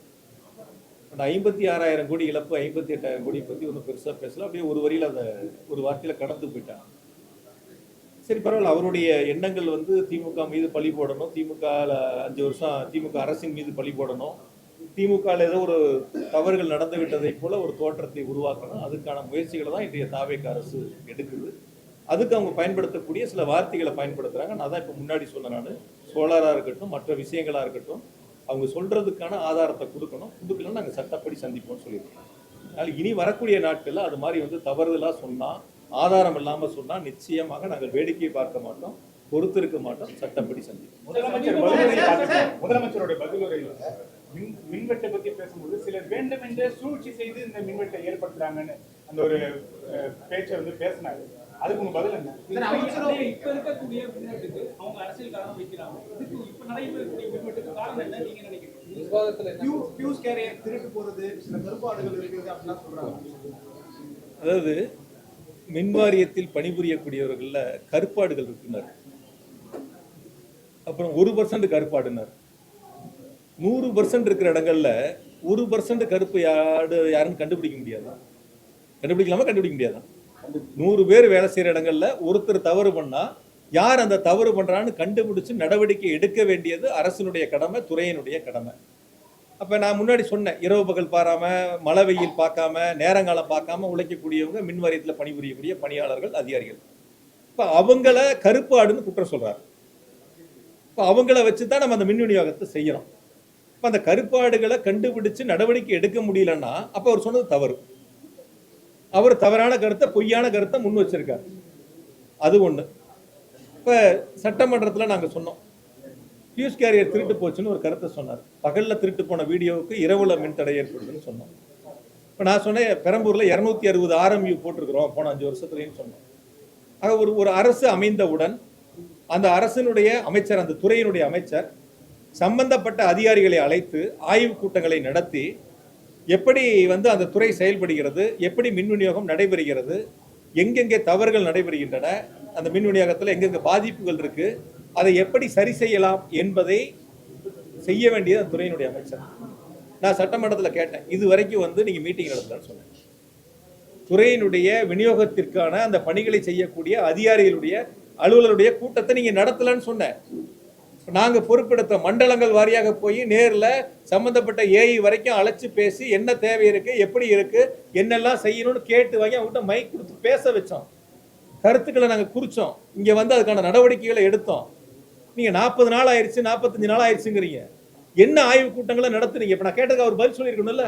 இத்தனை ஆய்வு கூட்டங்களை நடத்தியிருக்கோம், இத்தனை சிஇ மீட்டிங் நடந்திருக்கு, இத்தனை எஸ்சி மீட்டிங் நடந்திருக்கு, இத்தனை இஇ மீட்டிங் நடந்திருக்கு, இதெல்லாம் சொல்லணுமா இல்லையா? அப்ப அப்படி ஒரு கூட்டம் நடந்திருந்தா உங்களுக்கு பத்திரிகை ரிலீஸ் வந்திருக்குல்ல, செய்தியை பிரஸ் ரிலீஸ் கொடுத்துருப்பாங்கல்ல. நாங்க இந்த கூட்டங்களை நடத்தணும், இந்தாங்க பிரஸ் ரிலீஸ் உங்களுக்கு, இந்த கூட்டத்தில் அமைச்சர் இதெல்லாம் வலியுறுத்தினாருன்னு சொல்லியிருப்பாங்கல்ல. இப்போ எதுவுமே நடக்காம, எதையுமே களத்துக்கு போய் பார்க்காம, அவருடைய நோக்கம் ஒன்னே ஒன்று உங்களுக்கு வெளிப்படைத்தன்மையோட சொல்லணும்னா, நீங்களும் அதை தெரிஞ்சுக்கணும், மக்களும் தெரிஞ்சுக்கணும்னா, அவர் மின்வாரியத்துக்கு செல்வதெல்லாம் கடந்த 5 ஆண்டுகளில் பூத கண்ணாடி போட்டு தேடிட்டு இருக்காரு. என்ன தேடிட்டு இருக்காரு? பூத கண்ணாடி போட்டு லென்ஸ் வச்சு தேடிட்டு இருக்காரு. ஏதேனும் கடந்த திமுக ஆட்சியின் மீது தவறுகளை கண்டுபிடிக்க முடியுமா, குற்றம் சாட்ட முடியுமா, பழி சொல்ல முடியுமா அப்படிங்கிறத தேடிக்கிட்டு இருக்காரு. அவர் இன்னும் இல்லை, ஒரு நாள் அல்ல, ஒரு வாரம் அல்ல, ஒரு மாசம் அல்ல, இன்னும் 10 வருஷம் அவர் தேடினாலும் மின்சாரத்துறையில் எந்தவித தவறுகளும் நடக்கல, நடக்கும். அப்ப நாங்க விடல, முதலமைச்சரும் விடல. மிக வெளிப்படைத்தன்மையோட மின்சார வாரியம் செயல்படுது. சட்டமன்றத்துல முதல்வர் விஜய் குட்டி கதை அப்படின்னு சொன்ன விஷயம் பெரும் விமர்சனத்துக்குள்ளாச்சு. அதை குறித்து இன்னைக்கு ஒன்றிய அமைச்சர் நிர்மலா சீதாராமன் கேட்கும் போது அது அரசியல் ரீதியான விமர்சனம் தான், அது சட்டமன்றத்துல பேசாம வேற எங்க பேசுவாங்க, திமுக அதுக்கு ஒரு பதில் சொல்லணும்னு சொல்லியிருக்காங்க. அதாவது சார், சட்டமன்றத்தில் நடந்ததுக்கெல்லாம் எங்களுடைய எதிர்கட்சி தலைவர் வெளியில அப்பயே அதுக்கான எங்களை பேச வாய்ப்பு கிடைக்கல, அப்பயே பதில் சொல்லிட்டாங்க. அதனால அதுக்குள்ள நம்ம போனோம்னா இன்னைக்கு எடுத்துக்கிட்ட நோக்கம் மாறிடும். ஒயிட் பேப்பர் அதுக்கான ஆன்சர், இது ரெண்டும் மாறிடும். கருத்து வேற பக்கம், அரசியல் பக்கம் திசை திரும்பிடும். நான் இறுதியா உங்களுக்கு ஒண்ணு மட்டும் சொல்றேன். அதாவது 58,000 கோடி 5 ஆண்டுகளில் மின்சார வாரியம் நஷ்டம், இழப்பு என்ற சூழலை கடந்த ஆண்டு 933 கோடி ரூபாய் அளவிற்கு குறைப்பதற்கு முழு முதல் காரணம் எங்களுடைய கழக தலைவர், திராவிட மாடல் ஆட்சியினுடைய நாயகர் மாண்புமிகு தளபதி அவர்கள் தான். அவர்கள் கொடுத்த நிதி ஆதாரங்கள், ஊக்கங்கள், அவர்கள் செயல்படுத்த வழங்கிய திட்டங்கள், இதனால் தான் மின்சார வாரியம் வளர்ச்சி அடைந்திருக்கின்றன. கடந்த 5 ஆண்டுகளில் எந்த விதமான மின்தடையும் இல்லாமல் சீரான மின் விநியோகம் வழங்கப்பட்டிருக்கின்றன. 94,000 மில்லியன் யூனிட்டிலிருந்து 1,16,000 மில்லியன் யூனிட்டாக உயர்ந்திருந்தாலும் கூட எந்தவித தடையும் இல்லாமல் கடந்த திமுக ஆட்சியில், திராவிட மாடல் ஆட்சியில் மாண்புமிகு முதலமைச்சர் தளபதியினுடைய வழிகாட்டுதலோடு அந்த மின்சார விநியோகம் செய்யப்பட்டிருக்கின்றன. எனவே இன்றைய தாவேக அரசு, மின்துறையினுடைய அமைச்சர் கடந்த கால திட்டங்களை பற்றி குறை சொல்லாமல், அதுவும் பொதுவாக குறை சொல்லாமல் ஆதாரத்தோடு குறை சொன்னால் பதில் சொல்வதற்கு நாங்கள் தயாராக இருக்கின்றோம், அதை சந்திப்பதற்கு தயாராக இருக்கின்றோம். எனவே பொதுவாக பொத்தாம்பொதுவான கருத்தை சொல்வதை நிறுத்திவிட்டு மாப்பிள்ளை வந்தாரு, மகன் வந்தாரு, நண்பர்கள் வந்தாங்கலாம் சொல்லி அந்த மாதிரி மக்கள்கிட்ட திசை திருப்புறதை விட்டுட்டு நிச்சயமாக அவர் சொல்லியதை அவர் திரும்ப பெற வேண்டும், வருத்தம் தெரிவிக்க வேண்டும். அந்த மாதிரி கருத்துக்களை சொல்றது ஒருபோது நாங்க ஏத்துக்க மாட்டோம். நான் இப்ப கேட்கிறேன், நான் ஒண்ணு கேட்கிறேன். இப்ப நாங்க அவங்க துறையை நடத்துனாங்கன்னு சொன்னா, இப்ப ஒருத்தருக்கெல்லாம் ஆர்டர் போட்டு இந்த அரசாங்கத்துல ரிவர்ஸ் பண்ணாங்கல்ல, ஆலோசகரா போட்டு பண்ணாங்கல்ல, அப்ப இந்த அரசாங்கத்தை யார் நடத்துறா? ஜெகதீஷ் நடத்துறாரா? யார் நடத்துறா? சொல்லணும்ல. நாங்க ஏன் இதெல்லாம் சொல்லாம இருக்கோம்? அரசியலா பார்க்கணும், துறையா பார்க்கணும், துறையினுடைய வளர்ச்சியா பார்க்கணும். அதனால பொதுவெளியில அரசியல் காழ்ப்புணர்ச்சியோடு சொல்லக்கூடிய குற்றச்சாட்டுகள் ஆதாரத்தோடு சொன்னால் சந்திப்பதற்கு நாங்கள் தயார், விளக்கம் தர தயார். மின்துறை அமைச்சர் இனி வரக்கூடிய நாட்களில் பார்த்து தெரிந்து தெளிவாக பேச வேண்டும். இல்லை என்றால் சட்டப்படி சந்திக்கக்கூடிய சூழல் ஏற்படும். நன்றி. அதாவது நீங்க அடுத்த ஒரு கருத்துக்கு போறீங்க. நான் தவறுன்னு சொல்லல, அவர் சொன்ன கருத்துக்கு நான் பதில் சொன்னேன். நியமனம் யாரை வேணாலும் அவங்க செய்யிட்டாங்க, அதெல்லாம் அதுக்குள்ளேயே போகலை. நான் தவறுன்னு சொல்லலை, அவங்க நிர்வாகம் பண்ணாங்கன்னு சொல்றதை இப்போ நான் அப்படி சொல்லலாமான்னு உங்களை கேட்குறேன், அப்படி சொல்லலாமான்னு கேட்குறேன், அவ்வளோதான். அதனால வந்து நான் இதில் வந்து நாங்கள் வெளிப்படைத்தன்மையோடு இருந்தால் நீங்களும் வெளிப்படைத்தன்மையோடு இருங்கன்னு சொல்கிறேன், அவ்வளோதான். தமிழ்நாடு மின்சார வாரியத்தினுடைய நிதிநிலை குறித்தும் பல்வேறு அம்சங்கள் குறித்தும் இன்றைய தாவேக அரசினுடைய மின்துறை அமைச்சர் அவர்கள் காலை ஒரு வெள்ளை அறிக்கையை வெளியிட்டு பத்திரிகையாளர் முன்பு பல்வேறு கருத்துக்களை எடுத்து வைத்திருக்கின்றார்கள். கடந்த 5 ஆண்டுகளில் திராவிட மாடல் அரசு நடத்திய எங்களுடைய கழகத் தலைவர் மாண்புமிகு தளபதி அவர்கள் நலிவடைந்த மின்சாரத்துறையை மேம்படுத்த வேண்டும், பல முன்னெடுப்புகளை எடுத்து தமிழ்நாட்டினுடைய மின் உற்பத்தியை அதிகரிக்க வேண்டும், உற்பத்தி அதிகரிப்புக்கு ஏற்ப மின் கட்டமைப்பு பணிகளை அதிகமாக மேற்கொள்ள வேண்டும், எந்த இடங்களிலும் சிறு தடங்கள் இல்லாமல் சீரான மின் விநியோகம் வழங்கப்பட வேண்டும் என்று தொடர்ந்து ஆய்வுக் கூட்டங்களை நடத்தி பல்வேறு உத்தரவுகளை வழங்கி அதற்கான நிதிகளையும் அரசின் மூலமாக கொடுத்து ஒரு நலிவடைந்த மின்சாரத்துறையை காப்பாற்றியவர் எங்களுடைய கழகத் தலைவர் மாண்புமிகு தளபதி அவர்கள். நிச்சயமாக என்னால் அறுதியிட்டு சொல்ல முடியும், கடந்த 5 ஆண்டுகளில் எங்களுடைய கழகத் தலைவர் மாண்புமிகு முதலமைச்சராக இருந்து தமிழ்நாடு அரசினுடைய நிதிகளை மின் வாரியத்திற்கு வழங்காமல் இருந்திருந்தால் நிச்சயமாக மின் வாரியம் பல்வேறு காலகட்டங்களில் பல்வேறு இன்னல்களை சந்தித்திருக்கும். முழுமையாக தொடர்ந்து கண்காணித்து தன்னுடைய துறையைப் போல மின்துறையை கடந்த 5 ஆண்டுகளில் நிதிகளை கொடுத்து தமிழ்நாட்டு மக்களுக்கு எந்தவித பாதிப்புகளும் இல்லாமல் சீரான மின் விநியோகத்திற்கு வித்திட்டவர் மாண்புமிகு தளபதி அவர்கள். நிறைய பத்திரிகையாளர்கள் வந்திருக்கீங்க, ஒவ்வொரு ஆண்டும் மின்சாரத்தினுடைய தேவைகள் அதிகரிக்கும். அப்படித்தான் கடந்த 5 ஆண்டுகளில் தமிழ்நாட்டினுடைய மின் தேவை தொடர்ந்து அதிகரித்து வந்தன. ஆனால் அப்படி 5 ஆண்டுகள் அதிகரித்தாலும் கூட, குறிப்பாக கோடை காலமாக இருந்தாலும் கூட எந்தவித தடையும் இல்லாமல் சீரான மின் விநியோகம் செய்த அரசு திராவிட மாடல் அரசு, அதனுடைய முதலமைச்சர் மாண்புமிகு தளபதி அவர்கள். இன்று காலை வெள்ளை அறிக்கையை வெளியிட்ட இன்றைய மின்துறை அமைச்சர் அவர்கள் எவ்வளவு மின்சார வாரியத்தினுடைய வருவாய், எவ்வளவு செலவு, எவ்வளவு இடைவெளி என்பதை அந்த வெள்ளை அறிக்கையிலே குறிப்பிட்டிருக்கின்றார். குறிப்பாக ஒவ்வொரு 5 ஆண்டுகளுக்கான அந்த கால அட்டவணையை அதில் வெளியிட்டிருக்கின்றார். 2006-11 92,737 கோடி ரூபாய் வருவாய் என்பது அதற்கு அடுத்த 5 ஆண்டுகளில் 1,234 கோடி ரூபாய் அதிகரித்து ஏறத்தாழ 1,92,971 கோடி ரூபாய் வருவாய் என்று குறிப்பிட்டிருக்கின்றார். ஆனால் அதே 5 ஆண்டுகளில் செலவினம் என்பது 1,21,200 கோடி ரூபாய் உயர்ந்து 2,49,332 கோடி ரூபாய் என்று குறிப்பிட்டிருக்கின்றார். அப்பொழுது வருவாய்க்கும் செலவுக்குமான இடைவெளி பற்றாக்குறை என்பது 56,361 கோடி ரூபாய் 2011-16 ஆண்டு காலகட்டங்களில் அந்த பற்றாக்குறை இழப்பு ஏற்பட்டிருக்கின்றன. அதற்கு அடுத்த 5 ஆண்டுகளில் 2016-21 58,534 கோடி ரூபாய் பற்றாக்குறை ஏற்பட்டிருக்கின்றன, இழப்பு ஏற்பட்டிருக்கின்றன. அதே போல முந்தைய அதிமுக ஆட்சியில் உங்களுக்கெல்லாம் நன்றாக தெரியும், 3 கட்டங்களாக மின்கட்டண உயர்வு ஏற்றப்பட்டன. குறிப்பாக ஒரு முறை 37 விழுக்காடு, ஒரு முறை 3.5 விழுக்காடு, அதற்கு பிறகு ஒரு முறை 16 விழுக்காடு என 3 முறை கடந்த முந்தைய அதிமுக ஆட்சியில் மின்கட்டணம் உயர்த்தப்பட்டன. அப்படி மின்கட்டணம் உயர்த்தப்பட்ட பொழுதும் கூட வருவாய் பற்றாக்குறை இழப்பு என்பது 56,000 கோடி, அதற்கடுத்து 58,000 கோடி என்ற அளவிற்கான உயர்ந்து நிற்கின்றன. ஆனால் கடந்த 5 ஆண்டுகளில் எங்களுடைய கழகத் தலைவருடைய வழிகாட்டுதலோடு வருவாய் என்பது 5 ஆண்டுகளில் மட்டும் 1,77,856 கோடி ரூபாய் உயர்ந்து 4,97,996 கோடி ரூபாயாக வருவாய் 5 ஆண்டுகளில் நாங்கள் அதிகரித்து காட்டியிருக்கின்றோம். அப்படி வருவாய் அதிகரிக்கின்ற பொழுது செலவும் கூடியிருக்கிறதே. இதற்கு என்ன பணிகளை செய்தார்கள் என்று இன்று காலை வெள்ளை அறிக்கையிலே மின்துறை அமைச்சர் கேள்வியை எழுப்பியிருக்கின்றார். வருவாய் 4,97,996 என்று சொன்னால் செலவினம் 5,32,443 கோடி ரூபாய்.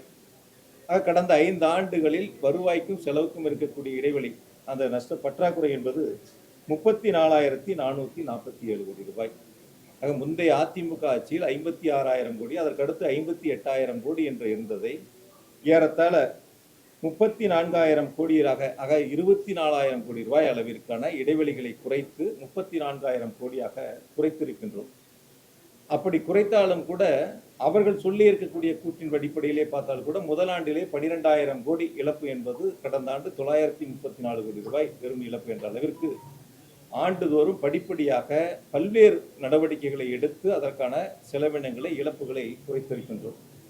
குறிப்பாக 2021ஆம் ஆண்டு திராவிட மாடல் அரசு அமைந்தவுடன் முதலமைச்சர் எங்களுக்கு இட்ட கட்டளை, தமிழ்நாடு மின்சார வாரியம் பல்வேறு வங்கிகளிலும் பல்வேறு நிதி நிறுவனங்களிலும் கடன்களை பெற்றிருக்கின்றார்கள். அந்த கடன்களுக்கு செலுத்தக்கூடிய வட்டி தொகை என்பது 13.5 விழுக்காடு வரை அதிகபட்சமாக கடன் தொகையை வாங்கியிருக்கின்றார்கள். அதை முழுவதுமாக குறைத்து ஒரு கட்டுப்பாட்டுக்குள் கொண்டு வரப்பட வேண்டும் என்று உத்தரவுகளை வழங்கினார்கள். அப்படி கடந்த காலங்களில் எந்தெந்த வங்கிகள் நிதி நிறுவனங்களில் 13.5% வரை வட்டிகளுக்காக நிதிகள் பெறப்பட்டதோ அதையெல்லாம் அவரிடத்திலே பேசி ஒத்துக்கொள்ளாத இடத்திலே அந்த தொகையை நாங்கள் கட்டி மீதம் இருக்கக்கூடிய வங்கிகளில் நிதி நிறுவனங்களை கடனை பெறக்கூடிய ஒரு சூழலை உருவாக்கினோம். அதிகபட்சம் தமிழ்நாடு மின்சார வாரியத்தினுடைய கடன் வட்டி தொகை என்பது 9.5 விழுக்காட்டிற்குள் முழுமையாக கட்டுப்படுத்தி கொண்டு வரப்பட்டன. இதன் மூலமாக ஒரு ஆண்டிற்கு 1,200 கோடி ரூபாய் 1,500 கோடி ரூபாய் அளவிற்கான சேமிப்புகளை எங்களால் உருவாக்க முடிந்தது. அதே போல கடந்த முந்தைய அதிமுக ஆட்சியில் பிளேயாஸ் இருக்கு, உங்களுக்கு தெரியும், தெர்மல் பிளான்ட்ல ஏற்பட்ட அந்த பிளேயாஸ் விற்பனை செய்யப்படும். அது ஒரு வருஷத்துக்கு 90 கோடி ரூபாய் அந்த அளவுக்கு தான் மின்சார வாரியத்திற்கான வருவாய் வந்துச்சு. அதை உயர்த்த வேண்டும் என்ற நோக்கத்தோடு வெளிப்படைத்தன்மையோடு அதுக்கான ஒப்பந்தங்கள் கோரப்பட்டு விற்பனை செய்யப்பட்டதன் அடிப்படையில் பார்த்தீங்கன்னா ஏறத்தாழ ஒரு வருடத்திற்கு 160 கோடி ரூபாய் அளவிற்கு அதற்கான விற்பனைகள் ஏறத்தாழ கடந்த முந்தைய அதிமுக ஆட்சியை விட 2 மடங்கு அளவிற்கு அந்த பிளேயாஸினுடைய வருவாய் உயர்த்தி அதிகரிக்கப்பட்டன. இப்படி தொடர்ச்சியாக பல்வேறு நடவடிக்கைகள் மேற்கொள்ளப்பட்டு வருவாய் ஒரு பக்கம் அதிகரித்தாலும் செலவினம் ஒரு பக்கம் அதிகரிக்கிறது. அந்த செலவினம் வருவாய் அதிகரித்த அளவிற்கு செலவினத்திற்கான பணிகள் எங்கே மேற்கொண்டார்கள், அதற்கான இழப்புகள் எப்படி சென்றது என்பதை அவர் ஒரு பட்டியலை போட்டு பேசியிருக்கின்றார். ஒரு கருத்தை உங்களிடத்தில் நான் முன்வைக்கின்றேன். 2019-20 தமிழ்நாட்டினுடைய மின் தேவை என்னங்கிறது 94,947 மில்லியன் யூனிட் ஒரு வருஷத்துக்கு.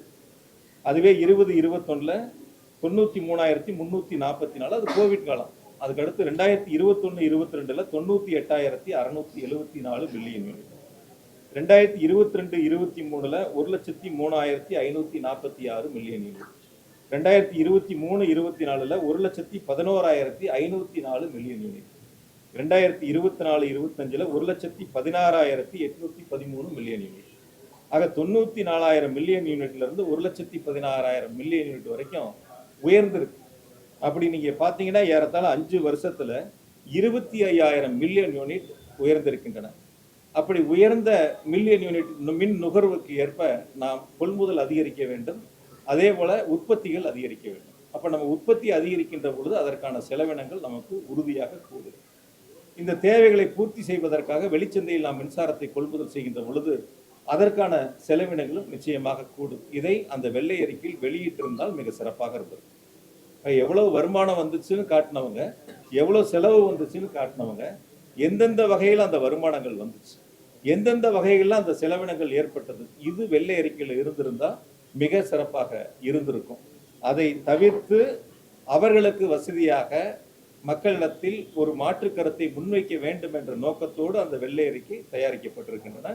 இன்னும் கூட ஒருபடி மேல நான் சொல்லணும்னு சொன்னா, எங்க 5 வருஷம் முந்தைய திராவிட மாடல் அரசு எங்களுடைய கழக தலைவர் மாண்பு தளபதி அவர்கள் முதலமைச்சராக இருந்து 5 ஆண்டுகளில் செய்த திட்டங்களை அதை பட்டியலிட்டிருக்கின்றார்கள். எப்படி முதலமைச்சர் போய் டெல்லியில திராவிட மாடல் அரசனுடைய திட்டங்களை சொல்லி அங்கே நிதி ஆயோக் கூட்டத்தில் பேசினாரு, அது மாதிரி இன்னைக்கு வெள்ளை அறிக்கையிலையும் இந்த 5 வருஷத்துல நாங்க என்ன பண்ணணுங்கிறதையும் அவங்க சொல்லியிருக்கிறாங்க. இருந்தாலும் கூட 2020-21 அந்த கேப்புங்கிறது 14,542 கோடிங்கிறது போன வருஷம் 2025-26 933 கோடியாக குறைஞ்சிருக்கு. அது 4 வருஷத்துல சீரிய நடவடிக்கை எடுத்ததுனால. இன்னொன்று ரொம்ப வசதியாக அவர் சொன்னதில் வந்து வருஷம் 5 வருஷத்துல எவ்வளோ கடன் சொல்லியிருக்காரு. ஆனால் 2021ஆம் ஆண்டு ஆட்சி பொறுப்பை எங்களுடைய முதலமைச்சர்கள் ஏற்ற பொழுது தமிழ்நாடு மின்சார வாரியத்தினுடைய ஒட்டுமொத்த கடன் 1,59,731 கோடி. 1,59,731 கோடி. ஒரு வருஷத்துக்கு நான் அப்பவே சட்டமன்றத்தில் சொன்னேன் 1,59,000 கோடி கடன் இருக்கு. ஒரு வருஷத்துக்கு ஏறத்தாழ 15,000 கோடி மின்சார வாரியம் வட்டி மட்டும் செலுத்துது அப்படின்னு சொல்லி சொன்னேன். இப்போ 5 வருஷத்துக்கு மின்சார வாரியம் இந்த 1,59,000 கோடி வட்டி கட்டியிருந்தா எவ்வளோ வரும்னு கணக்கு பாருங்க. ஒரு வருஷத்துக்கு 15,000 கோடினா 5 வருஷத்துக்கு 75,000 கோடி வட்டி மட்டும் கட்டியிருக்குன்னு. இது நாங்க வாங்கின கடனுக்கல்ல, இதற்கு முன்பா இருந்த கடனுக்கு செலுத்திய வட்டி. அப்ப எவ்வளவு 5 வருஷத்துல வட்டி கட்டணும் அப்படிங்கறது அந்த வெள்ளை அறிக்கையில இப்போதைய அமைச்சர் வெளியிட்டு இருந்தாருன்னா உங்களுக்கும் தெரிஞ்சிருக்கும், எங்களுக்கும் தெரிஞ்சிருக்கும், நாட்டு மக்களுக்கும் தெரிஞ்சிருக்கும். அதை அவங்க சொல்ல அதுல மறைச்சிருக்காங்க, சொல்லலை.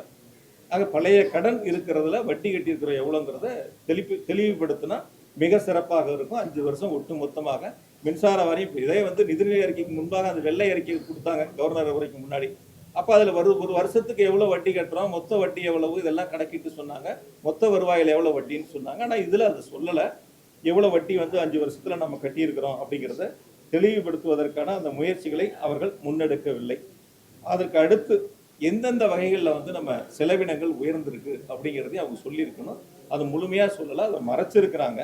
குறிப்பாக வந்து 2019-20 பவர் பர்ச்சேஸ் இருக்கு, ப்ளஸ் வந்து நம்மளுடைய உற்பத்திக்கான செலவினங்கள் இருக்கு, ஃபியூல் காஸ்ட் இதெல்லாம். அது வந்து 19-20 ஒரு 50,849 கோடியா இருக்கு செலவு அந்த ஒரு வருஷத்துல.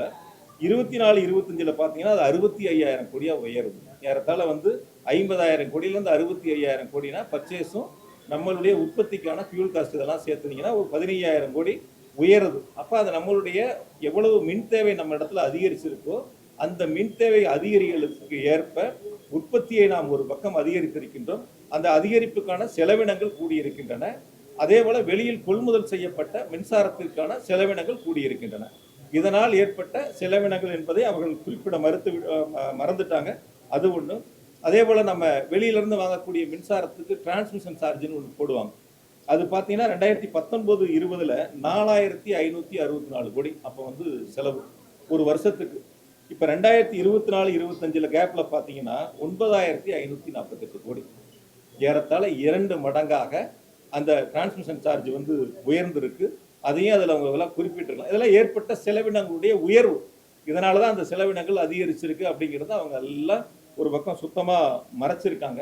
உங்களுக்கு நல்லா தெரியும், மின் வாரியத்தினுடைய தொழிலாளர்களுடைய கோரிக்கைகளை ஏற்று கடந்த திராவிட மாடல் அரசில் 2 முறை ஒப்பந்தங்கள் போடப்பட்டன.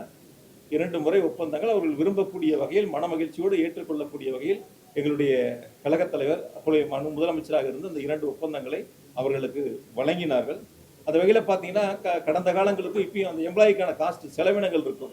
அந்த செலவினங்கள் பார்த்தீங்கன்னா 20-21 9,100 கோடியா இருக்கு. அதுவே 25-26 பார்த்தீங்கன்னா 12,006 கோடி, 12,061 கோடியா உயர்ந்திருக்கு. ஏறத்தாழ 9,000 கோடியிலிருந்து 12,000 கோடியாக எம்ப்ளாய்க்கான அந்த செலவினங்கள் வந்து உயர்ந்திருக்கு. ஆகையால வருவாய் ஒரு பக்கம் மின்கட்டண உயர்வால் மட்டும் உயர்வது அல்ல, நம்மளுடைய கூடுதல் மின் நுகர்வு அதன் மூலமாக ஏற்படக்கூடிய வருவாய், அதுபோல மின்சார வாரியம் எடுத்திருக்கக்கூடிய நடவடிக்கை, வட்டி குறைப்பு, பிளையாஸ்ல வருமானம், பல்வேறு வழிவகைகள், அந்த இழப்பு லைன் லாஸ் ஏற்படக்கூடிய இழப்பை சரி செய்வது, இப்படி பல்வேறு வகைகளில் எடுக்கப்பட்ட சீரிய நடவடிக்கையின் காரணமாக அந்த செலவினங்கள் குறைக்கப்பட்டது. இது எல்லாம் சீர்தூக்கி பார்த்து தான் இன்றைய வெள்ளை அறிக்கை அமைந்திருக்க வேண்டும். மாறாக அதில் எதுவும் அது இடம்பெறவில்லை. ஆகையால் வருவாய் ஒரு பக்கம் உயர்ந்தாலும் கூட மின் கொள்முதல், மின் உற்பத்திக்கான செலவினங்கள், அதே போல வந்து எம்ப்ளாய்க்கான காஸ்ட், டிரான்ஸ்மிஷன் சார்ஜ், இப்படி பல்வேறு வகையில் ஏற்பட்டிருக்கக்கூடிய செலவினங்களும் உயர்ந்திருக்கின்றன. செலவினங்கள் உயர்ந்தாலும் கூட நாங்கள் இழப்பை குறைத்திருக்கின்றோம். இந்த கடைசி ஆண்டு வெறும் 933 கோடி அளவிற்கு குறைந்திருக்கின்றன. அதற்கு முழு முதல் காரணம் எங்களுடைய கழகத் தலைவர், திராவிட மாடல் ஆட்சியினுடைய நாயகர் மாண்புமிகு தளபதி அவர்கள் என்பதை இந்த நேரத்தில் நான் பெருமையோடு சுட்டிக்காட்ட கடமைப்பட்டிருக்கின்றேன். அதே போல வந்து மின்சாரத்தினுடைய தேவைகளை பற்றி சொன்னாங்க. இப்போ எப்படி நம்ம வந்து ஓன் ஜென்ரேஷனு, அதே போல ஒன்றிய அரசினுடைய தொகுப்புல வாங்குறது, மத்திய தொகுப்புல வாங்குறது, பிரைவேட்ல பர்ச்சேஸ் பண்றது. இது வந்து நமக்கு தேவையான அளவுக்கு ஆண்டுக்காண்டு உயரக்கூடிய அளவிற்கான நம்முடைய மின் உற்பத்தி திட்டங்களை செயல்படுத்துவது, அதே போல மத்திய தொகுப்பிலிருந்து நாம் பெறுவது, தனியாரிடமிருந்து பெறுவது, இது எல்லாம் வந்து சேர்த்து தான் நம்ம அதுக்கான பணிகளை முன்னெடுக்கிறோம். அவங்க சொல்லும்போது சொன்னாங்க, இந்த மாதிரி வந்து அதிகபட்சம் வந்து 21,307 மெகாவாட் வந்து உச்சபட்ச மின் தேவை ஏற்பட்டிருக்கு ஒரு நாள்லன்னாங்க. இது வந்து இப்போ ஏதோ புதுசாக ஏற்பட்டதில்லை. இதுவும் இவங்க ஆட்சிக்கு வர்றதுக்கு முன்னாடியே அந்த 21,307 ஏற்பட்டுருச்சு. இவங்க ஆட்சி பொறுப்பேற்றதுக்கு அப்புறம் கூட அந்த அளவுக்கு கூட உயரல. 2020-21 பார்த்தீங்கன்னா 16,481 மெகாவாட்டா இருந்துச்சு.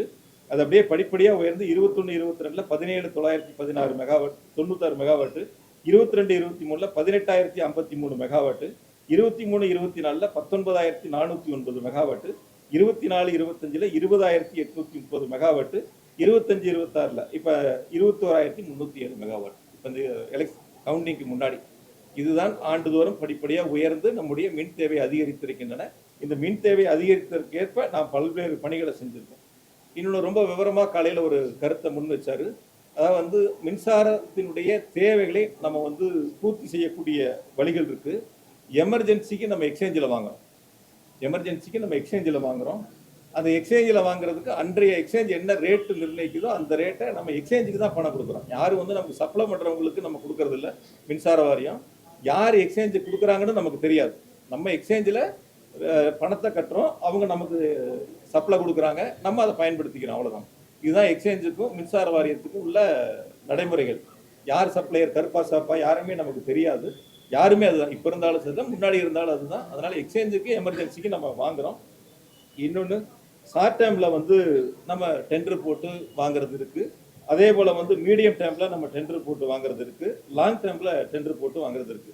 இப்போ ஷார்ட் டைம்னா ஒரு வருஷத்துக்குள்ள தேவையானதுக்கு நம்ம டெண்டர் போட்டு வாங்கிக்கலாம். இந்த வருஷம் நமக்கு எவ்வளோ தேவையோ அதை மட்டும் டெண்டர் போட்டு வாங்கிக்கிறது. மீடியம் டைம்னா 3 வருஷத்துலேருந்து 5 வருஷத்துக்கு நமக்கு எவ்வளோ தேவையோ அதை நம்ம டெண்டர் போட்டு வாங்கிக்கிறது. லாங் டைம்னா 5 வருஷத்துக்கு மேலே நமக்கு எவ்வளோ தேவையோ அதை வாங்கிக்கிறது. இதுதான் மின்சார வாரியத்தினுடைய நடைமுறைகள். இன்னைக்கு காலையில் வந்து மின்துறை அமைச்சர் சொல்லும்போது வந்து லாங் டேர்முக்கான பர்ச்சேஸ்க்கான வேலைகளுக்கு நாங்கள் இப்போ தொடங்கியிருக்கோம், விரைவில் அதுக்கான பணிகளை மேற்கொள்ள போகிறோன்னு சொன்னாங்கன்னு நினைக்கிறேன். நீங்கள் எல்லாம் பார்த்துருப்பீங்க அதை.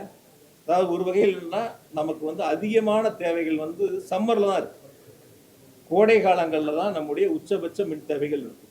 இப்போ 2 மாதங்கள் அதிகபட்சம் போனால் ஒரு 2.5 மாதம் 3 மாதம் 2 மாதங்கள் தான் அதிகபட்சம் நம்ம எடுத்துக்க முடியும். ஏப்ரல் மேல எடுத்துக்கலாம். அதனால அந்த காலகட்டங்களுக்காக அந்த 2 மாதத்துக்காக நீங்கள் லாங் டேர்ம்னு போனீங்கன்னா குறைஞ்ச ஒரு 5 வருஷத்துக்கு டெண்டர் இருக்கும். இப்போ அந்த லாங் டேர்முக்கான கட்டணத்தை நம்ம கொடுக்குறோம் அப்படின்னு நினைச்சோம்னா மின்சாரமே நம்ம அவங்ககிட்ட வாங்கலைன்னா கூட அவங்களுக்கான ஃபிக்ஸட் சார்ஜை கொடுக்கணும். நம்ம என்ன டெண்டர் கண்டிஷனில் போட்டிருக்காங்களோ அந்த ஃபிக்ஸட் சார்ஜை அவங்களுக்கு கொடுக்கணும்.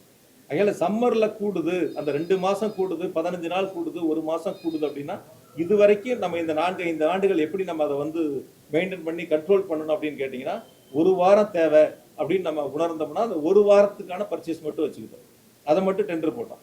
1 மாதத்துக்கு தேவைன்னா அதை 1 மாதத்துக்கான டெண்டர் மட்டும் போட்டோம். இல்லை 60 நாட்களுக்கு தேவைன்னா 60 நாட்களுக்கான டெண்டர் மட்டும் போட்டோம். அப்படி போட்டால் கூட எந்த இடங்கள்லையும் அதிகமான விலைகள் நம்ம கொடுக்கல. இன்னைக்கு காலையில் பார்த்தீங்கன்னா அந்த ஒயிட் பேப்பர்லேயே என்ன ஆவரேஜ் ரேட்டுங்கிறதுலாம் நீங்கள் எல்லாரும் பார்த்தீங்க. மினிமம் ரேட் அதில் எவ்வளோ இருக்குது என்னங்கிறதையும் பார்த்தீங்க. அதனால வந்து எந்த இடங்களையும் நம்ம கூடுதலான விலைகள் கொடுத்து மின்சாரத்தை வாங்கப்படவில்லை. குறிப்பாக இன்னும் ஒன்று, இந்த மின்சாரத்தில் வந்து அவர் சொன்ன அந்த அந்த அந்த தோணி எப்படி இருக்குன்னு பார்த்தீங்கன்னா இதான் அந்த மின்சார கொள்முதல்ல மிகப்பெரிய ஒரு தவறுகள் நடந்தது, இழப்புகள் நடந்தது, நிறைய அதில் வந்து லீக்கேஜ் இருக்குது, அதை அடைக்கணும், சீர்திருத்தம் பண்ணணும், இப்படி பல கருத்துக்களை ஒவ்வொரு இடையிலையும் ஒவ்வொரு ஸ்லைட் அப்பையும் அந்த கருத்துக்களை முன் வச்சுட்டு வந்தாங்க. அதாவது இது கம்ப்ளீட் மின்சாரத்தினுடைய கொள்முதல்ங்கிறது தனியார்கிட்ட வாங்குறது எல்லாமே டெண்டர் தான். யார் வேணாலும் டெண்டர் போடலாம். ஒன்று நம்ம ஸ்டேட்டுக்குள்ளே இருக்கிறவங்க போடலாம், ஸ்டேட்டை தாண்டி வெளியில் இருக்கிறவங்களும் போடலாம். அவங்க என்ன ப்ரைஸ் கோட் பண்ணுறாங்களோ அந்த ப்ரைஸ் டான்ஜெட்கோ ஏற்றுக்கிட்டா அதுக்கான அக்ரிமெண்ட் போடுவாங்க. அந்த ப்ரைஸ் டான்ஜெட்கோ ஏற்றுக்கலன்னா அதுக்கான அக்ரிமெண்ட் போட மாட்டாங்க. திரும்ப அவங்களை கூப்பிட்டு ரேட்டை குறைக்க சொல்லி பேசுவாங்க. குறைக்கிறதுக்கு ஒத்துக்கிட்டா டான்ஜெட்கோ அக்ரிமெண்ட் போடுவாங்க, ஒத்துக்கலன்னா ரீடெண்டர் போவாங்க. இதுதான் ஒவ்வொரு ஆண்டுகளும் இருக்கக்கூடிய நடைமுறை. ஆகையால் அதை வந்து மின்துறை அமைச்சர் கொஞ்சம் அதை பார்க்கணும், ஸ்டடி பண்ணி பார்க்கணும், எப்படி கடந்த காலங்கள் அதுக்கான வழிமுறைகள்லாம் இருக்குது அப்படின்னு சொல்லிட்டு. அதே மாதிரி வந்து எந்த புதிய மின் திட்டங்களும் இல்லை அப்படின்னு சொல்லி சொன்னார். கடந்த 5 வருஷமா எந்த திட்டங்களும் புதுசாக கொண்டு வரல, ஆனால் செலவினங்கள் கூடியிருக்கு அப்படின்னு சொன்னார். உங்களுக்கு நல்லா தெரியும், வட சென்னை அனல்மில் திட்டம் ஸ்டேஜ் 3 எங்களுடைய கழகத் தலைவர் முதலமைச்சராக இருந்து அந்த திட்டத்தை துவக்கி வச்சாங்க. இன்னைக்கு அதுக்கான மின் உற்பத்திகள் நடந்துகிட்டு இருக்கு. 800 மெகாவாட்டுக்கான அந்த மின் உற்பத்தி திட்டங்களை 5 வருஷத்துல முடிச்சு அந்த திட்டத்தை தொடங்கி வச்சாங்க. அதே போல பார்த்தீங்கன்னா உடன்குடி அந்த திட்டங்களையும் முடிச்சு பயன்பாட்டுக்கு எங்களுடைய முதலமைச்சர் அவர்கள் கொண்டு வந்தாங்க.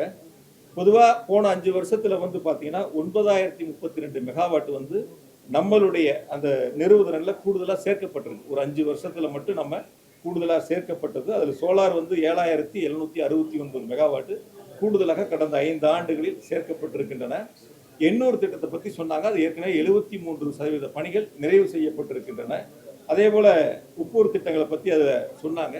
உப்பூர் திட்டங்கள் வந்து நாங்கள் இருக்கும்போது என்னன்னா ஒரு யதார்த்த கள நிலவரங்களை சொல்லணும்னா உப்பூருக்கு வந்து தூத்துக்குடியிலிருந்து கோல் எடுத்துக்கிட்டு போய் நாங்கள் மின் உற்பத்தி செய்யணும். அப்போ அந்த டிரான்ஸ்போர்ட் சார்ஜை நம்ம காசு போட்டு பார்க்கும்போது செலவினங்கள் கூட வர்ற மாதிரி இருந்துச்சு.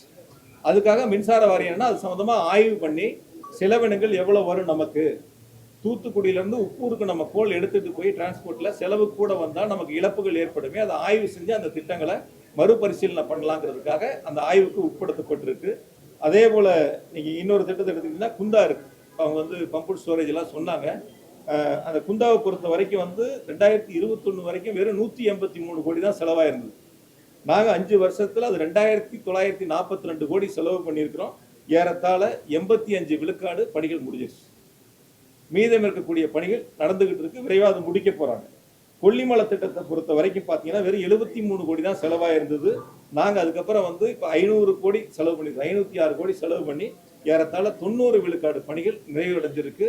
அந்த பணிகளும் முடிப்பதற்கான பணிகள் 5 வருஷத்துல வேகப்படுத்தி மிக சிறப்பாக அந்த பணிகள் முன்னெடுக்கப்பட்டிருக்கின்றன. அதனால புதிய மின் உற்பத்தி திட்டங்கள் அது மட்டும் இல்லை, தூத்துக்குடியில் ஒரு புதிய அனல் நிலைய திட்டங்களுக்கான அறிவிப்புகள் நாங்கள் கடைசி ஆண்டு அதற்கான அறிவிப்புகளை வெளியிட்டிருக்கிறோம். அந்த பணிகளை நாங்கள் தொடங்கி இருக்கிறோம். அதுக்குள்ள ஆட்சி மாற்றங்கள் ஏற்பட்டிருக்கின்றன. அதனால நம்முடைய மின் தேவையை பூர்த்தி செய்யக்கூடிய அளவிற்கான மின் உற்பத்தி திட்டங்கள் கடந்த காலங்கள் நிலுவையில் இருந்ததை 2 திட்டங்கள் முடிக்கப்பட்டு பயன்பாட்டிற்கு கொண்டு வரப்பட்டிருக்கின்றன. புதிய திட்டங்கள் அறிவிக்கப்பட்டிருக்கின்றன. அதே போல பம்பு ஸ்டோரேஜ் உள்ளிட்ட திட்டங்கள் நாங்கள் முன்னெடுத்து அதற்கான பணிகளை விரைவாக முடிப்பதற்கு மிக வேகமாக போர்க்கால அடிப்படையில் அந்த பணிகளை செஞ்சிருக்கிறோம். அதே போல பணியாளர்கள் பற்றாக்குறையை பற்றி காலையில் வெள்ளை அறிக்கையில் ரொம்ப கோடிட்டு காட்டினாங்க. ஒவ்வொரு முறையும் போகும்போது எங்க பத்திரிகையாளர் பார்த்தாலும் வந்து பணியாளர் பற்றாக்குறை 60,000 பேர் ஷார்டேஜ், 65,000 பேர் ஷார்டேஜ், 70,000 பேர் ஷார்டேஜ். மதுரையில் பார்த்தாலும் சரி, சென்னையில் பார்த்தாலும் சரி, மின் வாரியத்தில் பார்த்தாலும் எங்க பார்த்தாலும் இந்த ஒரு பேச்சு தொடர்ந்து மின்துறை அமைச்சர் முன்வைக்கிறாங்க. கடந்த காலங்களில் இதே பணியாளர்கள் தான் இருந்தாங்க. இதே பணியாளர்கள் வச்சு தான் எந்தவித பாதிப்பும் இல்லாம சீரான மின் விநியோகம் கொடுத்தோம். எந்த பாதிப்பும் இல்லை. பொதுவாக மின்சார வாரியத்தை பொறுத்த வரைக்கும் அங்க இருக்கக்கூடிய பணியாளர்கள் நம்ம போற்றி வணங்கணும். மழை, வெயில், இரவு, பகல், நேரங்காலம் எதுவும் பார்க்க மாட்டாங்க. 24 மணி நேரம் பணி செய்யக்கூடிய, அதுவும் அர்ப்பணிப்புணர்வோடு பணியாற்றக்கூடியவர்கள் எங்களுடைய மின் வாரியத்தினுடைய பணியாளர்கள். உள்ளபடியே வந்து நம்ம ஒரு நிமிஷமோ 5 நிமிஷமோ பவர் கட் ஆச்சுன்னா நம்ம ரொம்ப வருத்தப்படும். ஆனால் அவங்க நேரங்காலம் பார்க்கறது இல்லை. வீடுகளுக்கு கூட போகாம உட்காந்து இரவு பகல் பார்க்காம மழை வெள்ளம் பார்க்காம வேலை செய்கிறாங்க. அப்படி பாராட்டுக்குரியவர்கள். அந்த பணியாளர்களை வச்சு தான் நாங்கள் கடந்த 5 ஆண்டுகள் வந்து எந்தவித தடையும் இல்லாமல் சீரான மின் விநியோகம் செய்யப்பட்டிருக்கின்றன. குறிப்பாக கடந்த 5 ஆண்டுகளில் 343 பணியாளர்கள் எடுக்கப்பட்டதா அந்த வெள்ளை அறிக்கையில் குறிப்பிட்டிருந்தார். நேற்று வந்து ஏஇ போஸ்ட்டு, ஏஏஓ போஸ்டெல்லாம் எடுத்து ஏறத்தாழ ஒரு 401 பேர்த்துக்கு இன்றைய மின்துறை அமைச்சர், இன்றைய முதலமைச்சர் அவருடைய வச்சு அவர்களுக்கான பணி ஆணைகள் கொடுத்தாங்க. நான் உங்கள் மூலியமா ஒன்று மின்துறை அமைச்சர்கிட்ட கேட்டுக்கிறேன். இது தாவேக அரசினுடைய மின்துறை அமைச்சர்கிட்ட, இந்த ஆட்சி பொறுப்பேற்ற 40 நாளைக்குள்ள இந்த மின்சார வாரியம் டிஎன்பிசிக்கு ஒரு லெட்டர் எழுதி இவ்வளோ போஸ்ட் எங்களுக்கு காலியாக இருக்குது, நீங்கள் இதை தேர்வு பண்ணி கொடுங்கன்னு அனுப்பி இந்த 40 நாட்களுக்குள்ள டிஎன்பிசி வந்து அவங்களுக்கு எக்ஸாம் வச்சு அதை ரிசல்ட் கொடுத்து தேர்வு பண்ணி அந்த பட்டியலை மின் வாரியத்துக்கு கொடுத்து நேற்று ஆணைகள் கொடுத்தாங்களான்னு ஒரு கேள்வி மட்டும் வைக்கிறேன். இந்த 40 நாட்களுக்கு இது நடந்திருந்ததுன்னா அவங்க பெருமையோடு சொல்லலாம். அதில் அந்த ஒயிட் பேப்பர் ரிலீஸ் பண்ணும்போது ஒரு கருத்து சொன்னார், இது ஏதோ வந்து அவங்க ஒரு பைசா செலவு இல்லாமல் ரொம்ப வெளிப்படைத்தன்மையோட கொடுத்தோம் அப்படின்னு சொல்லிட்டு. முந்தைய ஆட்சியில் 5 பேர் 10 பேரை அழைச்சி பேசுவாங்க, ஏதோ பேசுவாங்கலாம் சொல்லி சொன்னார். இந்த டிஎன்பிசியில் யார் அப்ளிகேஷன் போட்டான், யார் எக்ஸாம் எழுதுனா, யாருக்கு ரிசல்ட் வந்துச்சு, யாருக்கு அப்பாயின்மெண்ட் வந்துச்சுன்னு தெரியாது. பொதுவாக மின்சார வாரியம் பொதுவாக டிஎன்பிசியிலேருந்து வரக்கூடியது என்னன்னா, அந்த தேர்வு செய்யப்பட்டவங்களுடைய பட்டியல் சம்பந்தப்பட்ட துறைக்கு வரும். அந்த துறையில் என்ன செய்வாங்கன்னா அவங்களுக்கு அந்த போஸ்டிங் போடுவாங்க. எந்த இடங்களுக்கு போஸ்டிங் போடுவாங்க, நியரஸ்ட் அவங்களுக்கு எங்க இருக்க பணியிடங்கள் அந்த போஸ்டிங் போடுவாங்க. அது மட்டும்தான் அந்தந்த துறையினுடைய வேலை. இது கூட தெரியாம ஒரு மின்துறை அமைச்சர் வந்து சொல்றாரு 5 பேர் 10 பேர்த்த அழைச்சி பேசுவாங்க. இந்த அவர் வெளியிட்ட அந்த ஆணைகள் கொடுக்கப்பட்ட 401 போஸ்டும் கடந்த ஆகஸ்ட்ல எக்ஸாம் வச்சு, கடந்த ஆகஸ்ட் மாதம் எக்ஸாம் வச்சு தேர்வு செய்யப்பட்டு நேற்று அதுக்கான ஆணைகளை கொடுத்துருக்காங்க. இப்போ தேர்தல் இல்லாமல் இருந்தால் நாங்களே எங்கள் முதலமைச்சர் வச்சு அந்த ஆணைகளை நாங்கள் கொடுத்துருக்கோம். அதை வந்து ஏதோ அவங்களே வந்து டிஎன்பிசிக்கு அனுப்பிச்சு அவங்களே வெளிப்படைத்தன்மையோடு எடுத்ததை போல அவங்களே வந்து எந்த விதமான இது இல்லாமல் ரீல்ஸ் வரைக்கும் அந்த லெவலுக்கு அவங்க எடுத்துட்டு போயிருக்காங்க. முதல்ல அவர் கொஞ்சம் உணரணும், அதாவது யதார்த்த நிலையை உணரணும். எந்த அரசியல் நடந்துச்சு, எப்படி நடந்துச்சு, அது எப்போ நடந்துச்சு, இப்போ நம்ம அதை எப்படி கொடுக்குறோம் அப்படிங்கிறத கொஞ்சம் ஒத்துக்கணும். அவங்க நாங்கள் ஒத்துக்கிறோம் போன ஆட்சியில் என்னெல்லாம் நடந்துச்சு, முந்தைய அதிமுக ஆட்சியில் இப்போ நாங்கள் என்னெல்லாம் செஞ்சுருக்கோம், இந்த ஒப்பீடுகளை சொல்கிறோம். அந்த ஒற்றுக்கொள்ளக்கூடிய யதார்த்த மனநிலை இந்த மின்துறை அமைச்சர்கிட்ட வேணும். அது இருக்கும்னு நான் எதிர்பார்க்குறேன். அதே போல் வந்து நான் இன்னும் கூட அவருக்கு கொஞ்சம் வெளிப்படைத்தன்மையோட சொல்கிறேன். டெக்னிக்கல் அசிஸ்டன்ட் இருக்காங்க, டிப்ளமோ ஹோல்டர்ஸ், அவங்களுக்கு ஒரு 656 பேர்த்துக்கு டிஎன்பிசியில் ரெடியாக இருக்கு. அதுவும் நாங்கள் அனுப்பிச்ச பட்டியல் தான். அது பட்டியல் ரெடியானா அவங்க உடனே மின்துறை அமைச்சர் அவங்களுடைய முதலமைச்சரை வச்சு பணியாணைகள் அவங்களுக்கு கொடுக்கலாம். அதே போல் வந்து ஐடிஐ முடித்தவங்களுக்கு ஃபீல்டு அசிஸ்டண்ட், அது ஒரு 1795 பேர்த்துக்கு எல்லாம் முடிச்சு டிஎன்பிசி ரெடியாக இருக்குது. அதையும் இன்றைய முதலமைச்சரை வச்சு இன்றைய மின்துறை அமைச்சர் வந்து கொடுக்கலாம். இதெல்லாம் அவங்களுக்கு ஒரு வழிகாட்டு, இதெல்லாம் பாக்கி இருக்குது, அதையும் சேர்த்து சொல்லுங்கள். ஆனால் ரீல்ஸ் மட்டும் வந்து நீங்கள் எதை கொடுத்தீங்க வெளிப்படைத்தன்மையோடு செஞ்சீங்கன்னு தயவு செஞ்சு மக்கள்கிட்ட ஏமாத்துற மாதிரியான ஒரு செய்திகளை போட வேண்டாம் அப்படிங்கிறத என்னுடைய வேண்டுகோள். அதனால் வந்து கடந்த காலங்களில் மின்வாரியம் டிஎன்பிசிக்கு அனுப்பி தேர்வு செய்யப்பட்ட பணியிடங்கள் தான் நேற்று வழங்கப்பட்ட அதற்கான பணி நியமன ஆணைகள். இனி அடுத்து வரக்கூடிய டிப்ளமோ ஹோல்டர்ஸாக இருந்தாலும் சரி, ஐடிஐ முடித்தவங்களாக இருந்தாலும் சரி, ஃபீல்டு அசிஸ்டண்டாக இருந்தாலும் டெக்னிக்கல் அசிஸ்டண்டாக இருந்தாலும் அதுவும் கடந்த திமுக ஆட்சியில் எங்களுடைய கழகத் தலைவர் முதலமைச்சராக இருந்து எடுத்துக்கொள்ளப்பட்ட பணிகள் தான் இப்பொழுது அதற்கான ஆணைகளை வழங்குவதற்கு தயாராக இருக்கின்றன. அதே போல போன 5 வருஷத்துல மின்வாரியத்தினுடைய உள்கட்டமைப்புகளை பற்றி சொன்னாங்க. போன 5 வருஷத்துல என்னென்ன வேலைகள் நடந்துச்சு, 122 துணை மின் நிலையங்கள் முடிச்சு பயன்பாட்டுக்கு கொண்டு வரப்பட்டதுன்னு அந்த வெள்ளை அறிக்கையிலே இருக்கு. அந்த வெள்ளை அறிக்கையிலே 122 துணை மின் நிலையங்கள் கடந்த 5 ஆண்டுகளில் முடிச்சு பயன்பாட்டுக்கு கொண்டு வரப்பட்டிருக்குன்னு இணைக்கப்பட்டிருக்குன்னு சொன்னார். ஆனால் சொல்லும்போது என்ன சொன்னார், எந்த வேலையும் நடக்கல, எந்த வேலையும் நடக்கல, நடுவில் எந்த வேலையும் நடக்கல, எந்த வேலையும் நடக்கலன்னு ஒரு வார்த்தைகள் இடையில இடைச்செருகளாக வந்துகிட்டு இருந்துச்சு. அதுக்கப்புறம் இன்னொன்று என்ன அதில் குறிப்பிட்டாங்க அப்படின்னு சொல்லி பார்த்தீங்கன்னா, மின்மாற்றிகள் இருக்கு, டிரான்ஸ்ஃபார்மர், அது வந்து 99,573 கடந்த 5 வருஷத்துல போடப்பட்டதா அவரே அந்த வெள்ளை அறிக்கையில் சொல்லியிருக்காரு. அப்புறம் சொல்லிட்டு திரும்ப சொன்னார் எதுவும் நடக்கல அப்படின்னு சொல்லி சொன்னார். அதுக்கப்புறம் பார்த்தீங்கன்னா அதில் இஹெச்டி லைன் இருக்கு, ஒரு 4003 கிலோமீட்டர் போன 5 வருஷம் போட்டிருக்கிறாங்க அப்படின்னு அந்த வெள்ளை அறிக்கையில் தெளிவாக சொல்லியிருக்காங்க. சொல்லிட்டு என்ன சொன்னார், எதுவும் நடக்கல. அதுக்கப்புறம் வந்து ஹெச்டி லைன் இருக்கு, ஒரு 25,963 கிலோமீட்டர் போன 5 வருஷம் வந்து உள்கட்டமைப்பு பணிகள் அந்த மின் விநியோகத்துக்காக செய்யப்பட்டிருக்கு அப்படின்னு அந்த வெள்ளை அறிக்கையில் கொடுத்துருக்குறாங்க. கொடுத்து முடிச்சுட்டு கொஞ்சம் நேரம் கழிச்சு எதுவும் செய்யலை அப்படின்னு சொல்லி சொன்னார். அதே போல் வந்து எல்டி லைன் இருக்கு, ஒரு 23,179 கிலோமீட்டர் அளவுக்கு வந்து போன 5 வருஷம் போட்டிருக்கிறாங்க அப்படின்னு சொல்லி அந்த வெள்ளை அறிக்கையில் கொடுத்தாரு. கொடுத்து முடிச்சுட்டு எல்லாம் இடையில கேப்பில் வரும்போது திரும்ப ஒரு முறை என்ன சொன்னார், போன 5 வருஷம் எதுவும் நடக்கலை, வருமானம் கொடுத்து ஆனால் செலவு எங்கே போச்சுன்னு தெரியல, அந்த பணங்கள் நிதிகள் எங்கே போச்சுன்னு தெரியல அப்படிங்கிற ஒரு கருத்தை முன் வச்சார். இது எல்லாம் அவங்க சொன்ன அவங்களுடைய வெள்ளை அறிக்கையிலிருந்து எடுத்துக்கொள்ளப்பட்ட சரத்துகள், அவர்கள் சொன்ன எண்ணிக்கையை தான் இப்போ நான் இந்த நேரத்தில் உங்கள் இடத்துல முன்வைக்க விரும்புகிறேன். அதே போல் 25 வருஷத்துக்கு மேலே இருக்கக்கூடிய சப்ஸ்டேஷன் மின்மாட்டிகளை பற்றி சொன்னார். இதெல்லாம் 25 வருஷத்துக்கு மேலே ஆயிடுச்சு, இதெல்லாம் இப்போ மாற்றணும், கணக்கில் எடுத்துக்கணும். இதெல்லாம் வந்து அதாவது யாருக்குமே தெரியாதவங்களுக்கு வேணால் அது ஒரு புதுசாக தெரியும். ஏன்னா இவர் இப்போ தான் போய் 40 நாள் ஆச்சு, அதனால் அவருக்கு அது புதுசாக தெரியும்.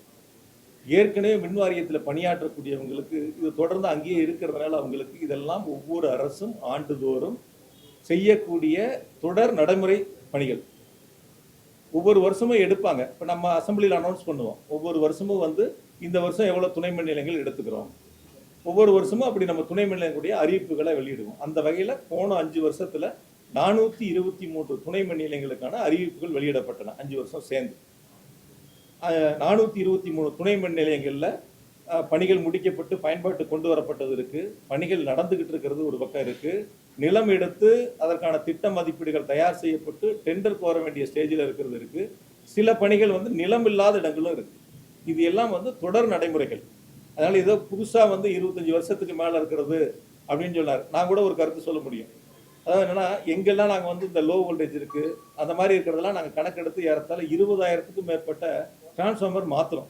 உங்களுக்கே தெரியும், அதை நான் சட்டசபையிலையும் சொன்னேன், சில நேரங்களில் பத்திரிகையாளர்கிட்டையும் சொன்னேன். இதெல்லாம் வந்து மின்சார வாரியம் கணக்கெடுத்து செய்யக்கூடிய பணிகள்.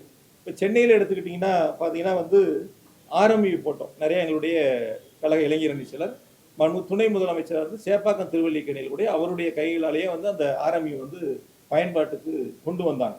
அப்படி பார்த்தீங்கன்னா வந்து 5433 ஆர்எம்இ வந்து சென்னை உட்பட அந்த சட்டமன்ற தொகுதிகளில் நிறுவப்பட்டிருக்கு. அதில் இன்றைய மின்துறை அமைச்சருடைய முதலமைச்சர் தொகுதி பெரம்பூர் தொகுதியிலேயே நீங்கள் பார்த்தீங்கன்னா 260 ஆர்எம்இ போட்டு 260 ஆர்எம்இ வந்து பெரம்பூர் தொகுதியிலேயே கடந்த 5 ஆண்டுகளில் நிறுவப்பட்டிருக்கின்றன. 5433 புதிய ஆர்எம்இகள் நிறுவப்பட்டிருக்கின்றன. சென்னையில் அதே போல் வந்து யூஜி கேபிள் எங்கெங்கெல்லாம் முடிக்காமல் இருந்தோ பல நேரங்களில் நான் சட்டசபையில் சொன்னேன். யூஜி கேபிள் முடிக்காத இடங்கள்லாம் அது முழுமையாக முடிக்கப்பட்டு பயன்பாட்டுக்கு கொண்டு வரப்பட்டிருக்கின்றன.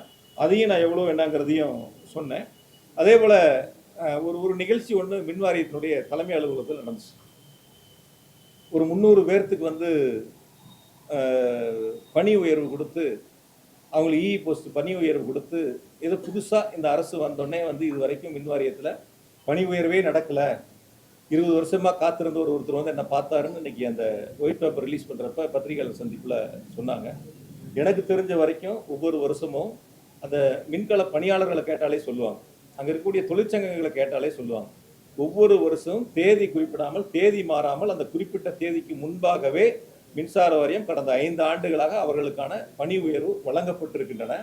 இவர் கடைசியாக நாங்கள் ஒரு 300 பேர்த்துக்கு கொடுத்தோம் அப்படின்னு சொல்லி ஒரு கருத்தை முன் வச்சார். நாங்கள் அனுப்பின பட்டியல் வந்து நீதிமன்றத்தில் அந்த கேஸ் இருந்துச்சு.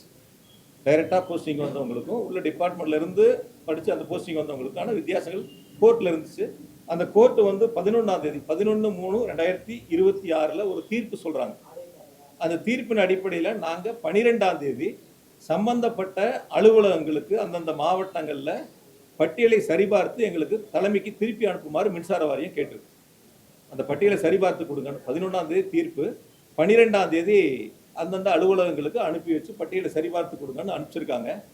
13ஆம் தேதி அந்த பட்டியல் சரிபார்க்கப்பட்டு உடனடியாக 416 பேர் அனுப்பிச்ச பட்டியலை சரிபார்த்து தலைமை அலுவலகத்துக்கு 13ஆம் தேதி கொடுத்துட்றாங்க. 14ஆம் தேதி சனிக்கிழமை, 15ஆம் தேதி ஞாயிற்றுக்கிழமை, 15 தேர்தல் தேதிக்கான அறிவிப்பு வந்துச்சு.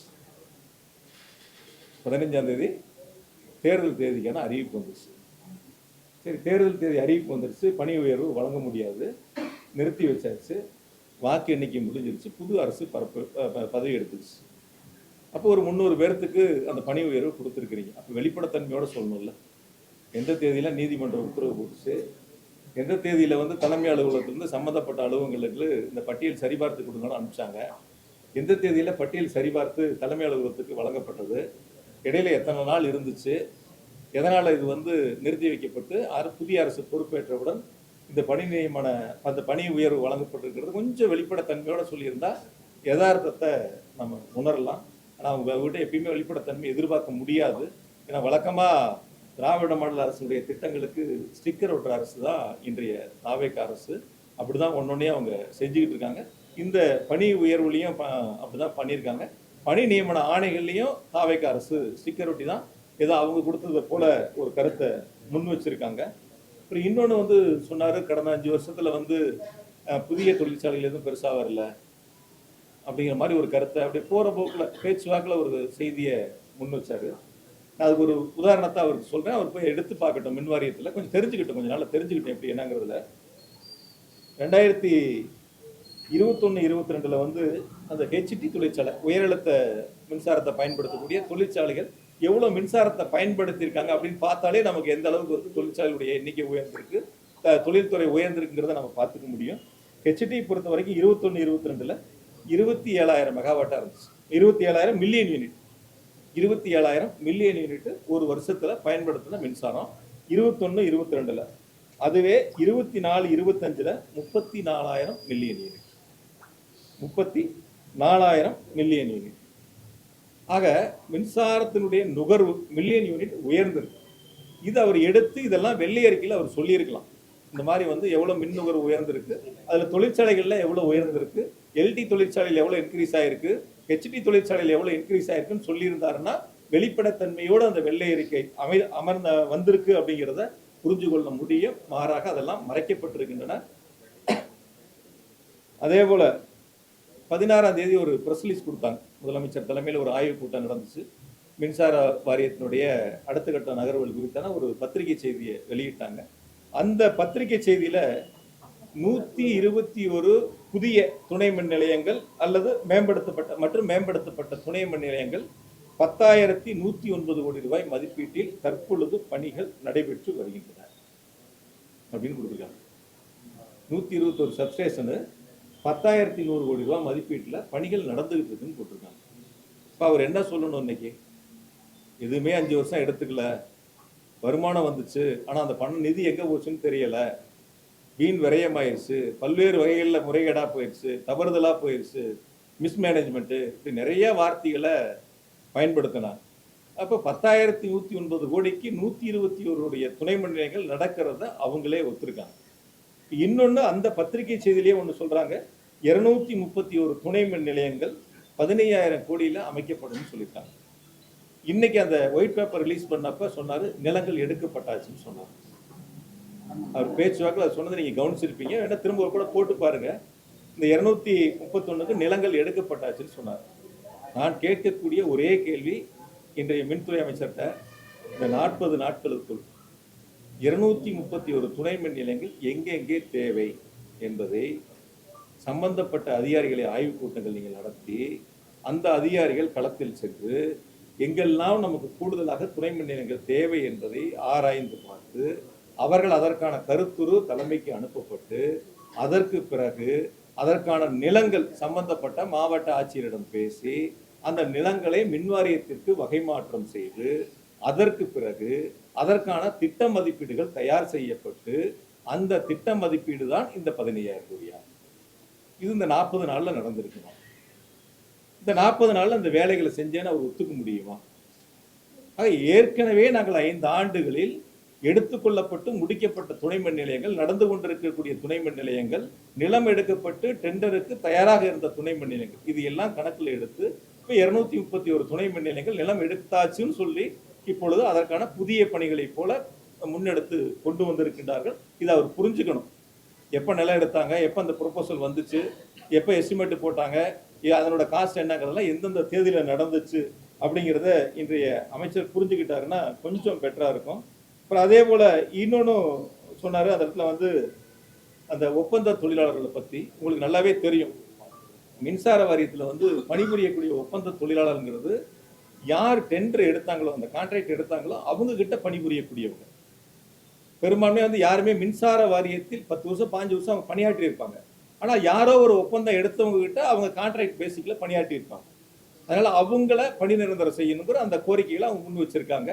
அது சம்பந்தமாக அவங்க ஏதோ வந்து மின்சார வாரியத்திலேயே 15-20 ஆண்டுகள் பணியாற்றியதை போல அந்த கருத்தை அவர் எடுத்துக்கொண்டார். இன்னொரு முறை அவர் தெளிவாக அந்த துறையினுடைய அதிகாரிகளிடத்தில் பேசி அதையும் அவர்கள் புரிந்து கொள்ள வேண்டும். அதே போல் வந்து கிரீன் எனர்ஜிக்கு 5 ஜோனல் கொண்டு வந்திருக்கிறோம் அப்படின்னு சொல்லி சொன்னார். பொதுவாக ஒவ்வொரு அரசும் கூடுதலாக தேவையான புதிய மண்டலங்கள் உருவாக்குவது, புதிய வட்டங்கள் உருவாக்குவது, கோட்டங்கள் உருவாக்குவதெல்லாம் அந்தந்த கால சூழ்நிலைக்கு ஏற்ப, அதனுடைய மின் இணைப்புகளுக்கு ஏற்ப, தேவைகளுக்கு ஏற்ப புதிதாக உருவாக்கப்படுவது. அந்த வகையில் நாங்கள் கடந்த 5 ஆண்டுகளில் 3 புதிய மின் பகிர்மான கோட்டங்களை உருவாக்கணும். அதில் வந்து பார்த்தீங்கன்னா கரூராக இருக்கட்டும், திருவண்ணாமலையாக இருக்கட்டும், தஞ்சாவூராக இருக்கட்டும், 3 இடங்களை எங்களுடைய கழகத் தலைவர் முதலமைச்சராக இருந்து அதை திறந்து வச்சாங்க. அதே போல் பார்த்தீங்கன்னா ஒரு புதிய வட்டத்தை உருவாக்கணும். அதே போல் வந்து 11 ஏடிஆர்ஸ் புதுசாக எங்களுடைய முதலமைச்சருடைய திருக்கரங்களால் போன 5 வருஷத்தில் திறந்து வைக்கப்பட்டது. இந்த புதிய அலுவலகங்கள் உருவாக்கப்படுவது என்பது அந்த சூழ்நிலைகளுக்கு ஏற்ப, தேவைகளுக்கு ஏற்ப உருவாக்கப்படுவது. அவர் கிரீன் எனர்ஜியில் 2 ஜோனல் இருந்தது, 5ஆ பண்ணியிருக்கேன்னு சொன்னார். சரி, வரக்கூடிய காலங்களில் எங்கே இருக்குது என்னங்கிறத பார்ப்போம், எப்படி அதனுடைய செயல்பாடுகள் அமைங்கிறத பார்ப்போம். அதே போல் இப்போ இந்த மின்கட்டண உயர்வுங்கிறது இருக்காது அப்படின்னு சொல்லியிருக்காரு. சொல்லிட்டு இன்னொரு வார்த்தையும் சொன்னார், அந்த மின்கட்டண உயர்வுனால வந்து ஏற்றாதனால மின் வாரியத்துக்கு இழப்பு ஏற்படுமானா ஏற்படாதுன்னு ஒரு வார்த்தை சொன்னார். எப்படி ஏற்படாமல் இருக்கும்? எப்படி ஏற்படாமல் இருக்கும்? ஆனால் எங்கள் முதலமைச்சர், எங்களுடைய கழகத் தலைவர் அவர்கள் வந்து மின்கட்டண உயர்வு எங்களுடைய டிஎன்ஆர்சி வந்து ஒழுங்குமுறை ஆணையம் வந்து மின்கட்டண உயர்வை ஏற்றுங்கன்னு உத்தரவு போடும்போது அரசு அதுக்கான நிதியை மின்சார வாரியத்துக்கு கொடுத்துருவாங்க. எங்கள் முதலமைச்சர் கொடுத்துருவாங்க. கொடுத்து பொதுமக்களுக்கு பாதிப்பு இல்லாமல் அரசு அந்த நிதிகளை கொடுத்து மின்சார வாரியத்திற்கு அந்த இழப்புகளை சரி செய்யும். அப்படிதான் இந்த அரசு செய்யணும். அதை இன்னைக்கு அவர் சொல்லலை. இந்த அரசு அந்த இழப்பீடுகளை கொடுப்பதற்கு இந்த அரசு தயாராகும். அப்பதான் மின்சார வாரியத்துக்கு இழப்பு ஏற்படாமல் இருக்கும். அதனால போற போக்கில் வந்து இல்லை இழப்பு ஏற்படாது அப்படிங்கிற அந்த ஒரு வார்த்தை கடந்து செல்லக்கூடிய வார்த்தை இல்லை. கடந்த 5 ஆண்டுகளில் டிஎன்ஆர்சி வந்து ஒழுங்குமுறை ஆணையம் வந்து மின்கட்டணம் உயர்த்திய போதெல்லாம் அரசினுடைய நிதிகளை கொடுத்து முதலமைச்சர் பொதுமக்களுக்கு பாதிப்பில்லாத ஒரு சூழலை உருவாக்கி தந்தார்கள் என்பதை மட்டும் இந்த நேரத்தில் நான் சொல்றேன். அதே போல பேட்டரி ஸ்டோரேஜை பத்தி சொன்னாரு. இன்னொன்று சொல்லுவாருன்னு நினைச்சு நான் அந்த பேட்டரி ஸ்டோரேஜை பத்தி இது நாங்கள் இருக்கும்போதே இதுக்கான டெண்டர் வெளியிட்டு பேட்டரி ஸ்டோரேஜுக்கு டெண்டரும் முடிஞ்சு ஏறத்தாழ 1500 மெகாவாட் அவருக்கு வந்து கொடுக்கப்பட்டிருக்கு. இது அடுத்து நம்ம எவ்வளோ தேவைகள் இருக்குது அது ட்ரையல் பேசிக்கில் இப்போ கொடுத்துருக்கு. ஃபஸ்ட்டு பேசிக் கொடுத்தாச்சு, 1500 மெகாவாட் அவருக்கு கொடுத்தாச்சு. இப்போ அடுத்து இவங்க கூடுதலாக கொடுக்கணும்னா கொடுக்கலாம். இது முன்னாடி இந்த திட்டங்களை எடுத்திருக்கிறாங்க. நாங்கள் அடுத்து இதை தொடர்ந்து இதை நாங்கள் செய்ய போகிறோம் அப்படின்னு சொல்லியிருந்தா பரவாயில்ல. இதை புதுசாக அவங்க இப்போ கொண்டு வர்றதை போல ஒரு தோற்றத்தை உருவாக்கி இன்றைய ஒயிட் பேப்பர் ரிலீஸ் அப்போ பத்திரிகையாளர்கிட்ட சொல்லியிருக்காங்க. அதே போல் பம்புடு ஸ்டோரேஜை பற்றி சொன்னாங்க. புதிய மின் திட்டங்கள் இல்லைன்னு சொல்லிட்டு 15 இடங்களில் 13,500 மெகாவாட் அளவுக்கு பம்புடு ஸ்டோரேஜில் நீர் மின் உற்பத்தி திட்டங்கள் கண்டறியப்பட்டு அதற்கான பணிகள் கடந்த 5 ஆண்டுகளில் முன்னெடுக்கப்பட்டிருக்கின்றன. அது வந்து அவர் அந்த இடத்துல சொல்லியிருக்கலாம். இந்த மாதிரி திட்டங்கள் 15 திட்டங்கள் வந்து 13,500 மெகாவாட் அளவு கண்டறியப்பட்டு அதற்கான பணிகள் முன்னெடுக்கப்பட்டிருக்குன்னு அது ஒயிட் பேப்பரில் சொல்லலாம். அது சொல்லலை. ஏதோ புதுசாக இனிமேல் வரும்போது அவங்களே கொண்டு வந்ததை போல ஒரு கருத்தை முன்வைக்கிறதுக்கான அந்த முயற்சியாக தான் நான் பார்க்குறேன். அதே போல் வந்து அதிக செலவுன்னாரு. இப்போ நான் சொன்ன இதெல்லாம் எவ்வளோ சப்ஸ்டேஷனு, எவ்வளோ வந்து டிரான்ஸ்ஃபார்மர் போட்டிருக்கு, எவ்வளோ வந்து இஎஸ்டி லைனு, எவ்வளோ ஹெச்டி லைனு, எவ்வளோ எல்டி லைனு, இப்படி தொடர்ச்சியாக வந்து செய்யக்கூடிய பணிகள் கூடுதலாக எவ்வளோ வந்து செலவாயிருக்கு இதெல்லாம் சொன்னோம். ஆனால் வந்து அதிக செலவுன்னு பல முறை சொன்னார். ஒரே ஒரு வேண்டுகோள், உங்கள் மூலியமாக மின்துறை அமைச்சர் வந்து செய்ய வேண்டியது வகை வாரியாக போடணும்.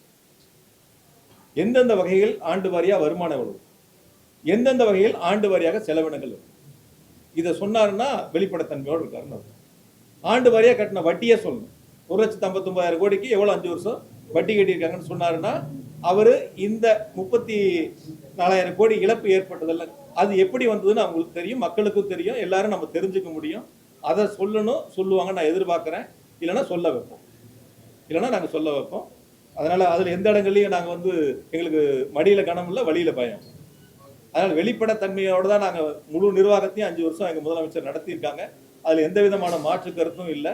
அதனால் அவங்க வந்து இப்போ சொல்லலாம் வந்து இதை அரசியலுக்காக வந்து அரசியல் காழ்ப்புணர்ச்சிக்காக ஒவ்வொரு துறைகள் வாரியாக குற்றச்சாட்டு வேணால் சொல்லாம தவிர அந்த குற்றச்சாட்டை அவங்க நிரூபிக்கும். சொல்லக்கூடிய குற்றச்சாட்டை ஒரு பத்திரிகை செய்தியாக இல்லாமல் ஒரு ரீல்ஸாக இல்லாமல் சொல்லக்கூடிய குற்றச்சாட்டை நிரூபிக்கணும். நிரூபிக்கக்கூடிய குற்றச்சாட்டை தான் சொல்லணும். அதனால் அவங்க வந்து பொத்தாம் போக்கில் போகிற வழியில் அப்படியே பொதுவாக ஒரு குற்றச்சாட்டுகளை சொல்வதை ஒருபோதும் ஏற்றுக்கொள்ள முடியாது. அப்படி ஒரு குற்றச்சாட்டுகளை சொன்னால் நிச்சயமாக நாங்கள் அதை எதிர்கொள்வோம். இன்னொரு கருத்தை சொன்னார். இந்த துறை வந்து போன 5 வருஷம் வந்து தனியாருக்கு தார வார்த்திருப்பாங்க. உங்களுக்குலாம் தெரியும், மின்சார வாரிய பணியாளர்களுக்கும் தெரியும், அதிகாரிகளுக்கும் தெரியும். திமுக அரசு எங்களுடைய முத்தமிழறிஞர் டாக்டர் கலைஞர் அவர்கள் தொடங்கி எங்களுடைய கழகத் தலைவர் மாண்பு தளபதி அவர்கள் தொடர்ந்து இந்த மின்வாரியம் அரசே கேட்டு நடத்த வேண்டும், அதற்கான இழப்புகளை அரசே இழப்பீடுகளை கொடுக்க வேண்டும் என்பதெல்லாம் எவ்வளோ உறுதியாக இருந்தாங்க, எவ்வளோ போராட்டங்களை நடத்தினாங்கிறது அவருக்கு தெரிஞ்சிருக்க வாய்ப்பு இல்லை. அதனால் கடந்த கால போராட்டங்களை இந்த மின்சார வாரியத்தை காப்பாற்ற வேண்டும் என்பதற்காக எவ்வளவு போராட்டங்கள் திமுக முன்னெடுத்திருக்குங்கிறத ஒரு தடவை அவர் திரும்பி பார்த்தாருன்னா இது போன்ற கருத்துக்களை அவர் முன்வைக்க மாட்டார். அதே போல் வந்து அந்த ரொம்ப நாளாக சொல்கிறார். என்ன சொல்கிறாருன்னா, அந்த மின்மாற்றிகளில் ஊழல் மதுரையில் பார்த்தா சொல்லுவார், சென்னையில் பார்த்தா சொல்லுவார், ஏர்போர்ட்டில் பார்த்தா சொல்லுவார், மின்வாரியத்தில் பார்த்தா சொல்லுவார், இது மாதிரி ஊழல் நடந்திருக்கு, முறைகேடுகள் நடந்திருக்கு. இந்த மின்மாற்றி கொள்முதலை பொறுத்த வரைக்கும் கிட்டத்தட்ட நான் ஏற்கனவே கோயம்புத்தூரில் அன்றைக்கி கூட பத்திரிகையாளர் சந்திப்பில் சொன்னேன். 1987 ஆரம்பிச்சு ஒவ்வொரு ஆண்டும் அதற்கான டெண்டர் நடைமுறைகள் வந்து ஒவ்வொரு ஆண்டும் பல்வேறு காலகட்டங்களில் வந்து அந்த கண்டிஷன்லாம் வந்து ரொம்ப ஸ்ட்ரென்தன் பண்ணி ஒவ்வொரு ஆட்சி இருக்கின்ற பொழுது அதற்கான டெண்டர் வெளியிடப்படும். இந்த டெண்டர் எதுவும் மறைமுக டெண்டர் அல்ல, இது ஆன்லைன் டெண்டர். ஆன்லைனில் தான் டெண்டரு. யார் வேணாலும் எந்த மூலையிலிருந்து வேணாலும் இந்தியாவில் எந்த பகுதியிலிருந்து வேணாலும் அந்த ஆன்லைனில் அந்த டெண்டர் அட்டன் பண்ணலாம். அவங்களுக்கான ப்ரைஸை கோட் பண்ணலாம், அவங்களுடைய டாக்குமெண்ட்டை அதில் ப்ரொடியூஸ் பண்ணலாம். இதுதான் இருக்கக்கூடிய யதார்த்த சூழல். அதில் அறப்போர் இயக்கம் ஒரு மனுவை கொடுத்து இதில் தவறு நடந்திருக்கு அப்படின்னு சொல்லி ஒரு கருத்தை முன் வச்சாங்க. அதுக்கு பிறகு நீதிமன்றத்துக்கு போனாங்க. நீதிமன்றம் வந்து சிபிஐ விசாரணைக்கு உத்தரவு கொடுத்துருக்கு. அந்த வழக்கு சிபிஐயில் இருக்குது. சிபிஐயில் அந்த வழக்கு இருந்தாலும் கூட தொடர்ந்து அவர் வந்து, நான் சிபிஐயில் இருந்ததுனால அது சம்மந்தமாக அதிகமாக அதுக்குள்ள கருத்துக்கள் நான் பகிர்ந்து கொள்ள விரும்பாமல் இருந்தேன். சிபிஐயில் இருந்தால் கூட இன்றைய அமைச்சர் வந்து தொடர்ந்து அதில் ஏதோ மிகப்பெரிய ஒரு தவறுகள் நடந்து விட்டதை போல அசம்பிளியில் சொன்னார். 44,000 மின்மாற்றிகள் வந்து சிபிஐ விசாரணையில் இருக்குன்னாரு. அந்த வழக்கில் இருக்கிறது 7 டெண்டர். அந்த 7 டெண்டரும் சேர்த்து 27,000 டிரான்ஸ்ஃபார்மர். ஆனால் அதுவே தவிர 44,000 டிரான்ஸ்ஃபார்மர் வந்து வழக்கில் இருக்குன்னாரு. அவர் சொன்ன கருத்து எப்படின்னு கேட்டீங்கன்னா, வெளியில் என்கிட்ட ஒருத்தர் கேட்டார், ஏங்க அந்த 44,000 டிரான்ஸ்ஃபார்மர் பயன்படுத்தலையான்னு கேட்டாங்க. ஒரு பொதுமக்கள் பப்ளிக் என்னை பார்த்துட்டு எங்க அதை பயன்படுத்தலையான்னு கேட்டாங்க. இல்லையேங்க பயன்படுத்திட்டாங்களேன்னு கேட்டேன். இல்லை அவர் சொன்னதை பார்த்தா எங்களுக்கு அப்படி தெரிஞ்சிச்சு, சிபிஐ வழக்கில் இருக்கிறதுனால அவங்க எடுத்துகிட்டு போய் அதெல்லாம் வந்து சீஸ் பண்ணி வச்சிருக்கிற மாதிரியும் அது வந்து சரியாக பயன்படுத்தலை அப்படிங்கிற மாதிரியும் சொன்னாங்களேன்னாரு. இல்லை உங்கள் மூலியமாக ஒரு கருத்தை சொல்லிடுறேன். சிபிஐ விசாரணைங்கிறது இந்த மின்மாற்றிகள் கொள்முதலில் தவறு நடந்தது நீங்கள் விசாரிங்கன்னு நீதிமன்றம் சொல்லலாம். நீதிமன்றம் சொல்லலாம். அந்த ஆர்டர் அவர் எடுத்து படிக்கலாம். அவரும் சட்டத்துறை அமைச்சர் தான். அந்த ஆர்டர் என்ன போட்டிருக்கு, நீதிமன்ற ஆர்டர், அதை எடுத்து முழுமையாக படிச்சுட்டு அதுக்கப்புறம் அது குறித்து அவர் பதில் சொல்லணும். இன்னொன்று, அறப்போர் இயக்கம் தாக்கல் பண்ணதில் அன்னைக்கு இருக்கக்கூடிய ஜெம் போர்ட்டலாக இருக்கட்டும் அல்லது வந்து ராஜஸ்தானோட ரேட்டாக இருக்கட்டும், வெளிச்சந்தையில் என்ன ரேட்டு, இது எல்லாம் போட்டு நம்மளுடைய டெண்டர் கண்டிஷன் ஒன்று இருக்கும். நம்ம போவோம். இப்போ நீங்கள் ஸ்பேர் பார்ட்ஸ் கிடைக்கும், உங்கள் 2 வீலருக்கு ஸ்பார்ட்ஸ் வாங்க போவீங்க. போனோடனே கேட்பார், சார் ஒரிஜினலாக டூப்ளிகேட்டா? ஸ்பேர் பார்ட்ஸ் என்ன கேட்பார், ஒரிஜினலாக டூப்ளிகேட்டாக பாருங்க. ஒரிஜினல் ஒரு ரேட் இருக்கும், டூப்ளிகேட் ஒரு ரேட் இருக்கும். நம்ம எதை விரும்புகிறோமோ அதை வாங்கிக்கலாம். ரெண்டையும் எடுத்து டேபிளில் வைப்பாங்க. நம்ம விரும்புகிறோம் சார் நம்ம ஒரிஜினல் கொடுங்கன்னு கேட்டு வாங்குவோம். ஆக நம்ம போட்ட அந்த மின்மாற்றி கொள்முதலில் நம்ம போட்டிருக்கிற கண்டிஷன் என்ன, ராஜஸ்தான் போட்ட கண்டிஷன் என்ன, இந்திய நேஷனல் அளவில் இருக்கக்கூடிய டிரான்ஸ்ஃபார்மரோட ஃபெயிலியர் ஆவரேஜ் என்ன, நம்ம ஸ்டேட்டோட ஃபெயிலியர் ஆவரேஜ் என்ன, இது எல்லாம் அவர் வெளியில் சொல்லணும்.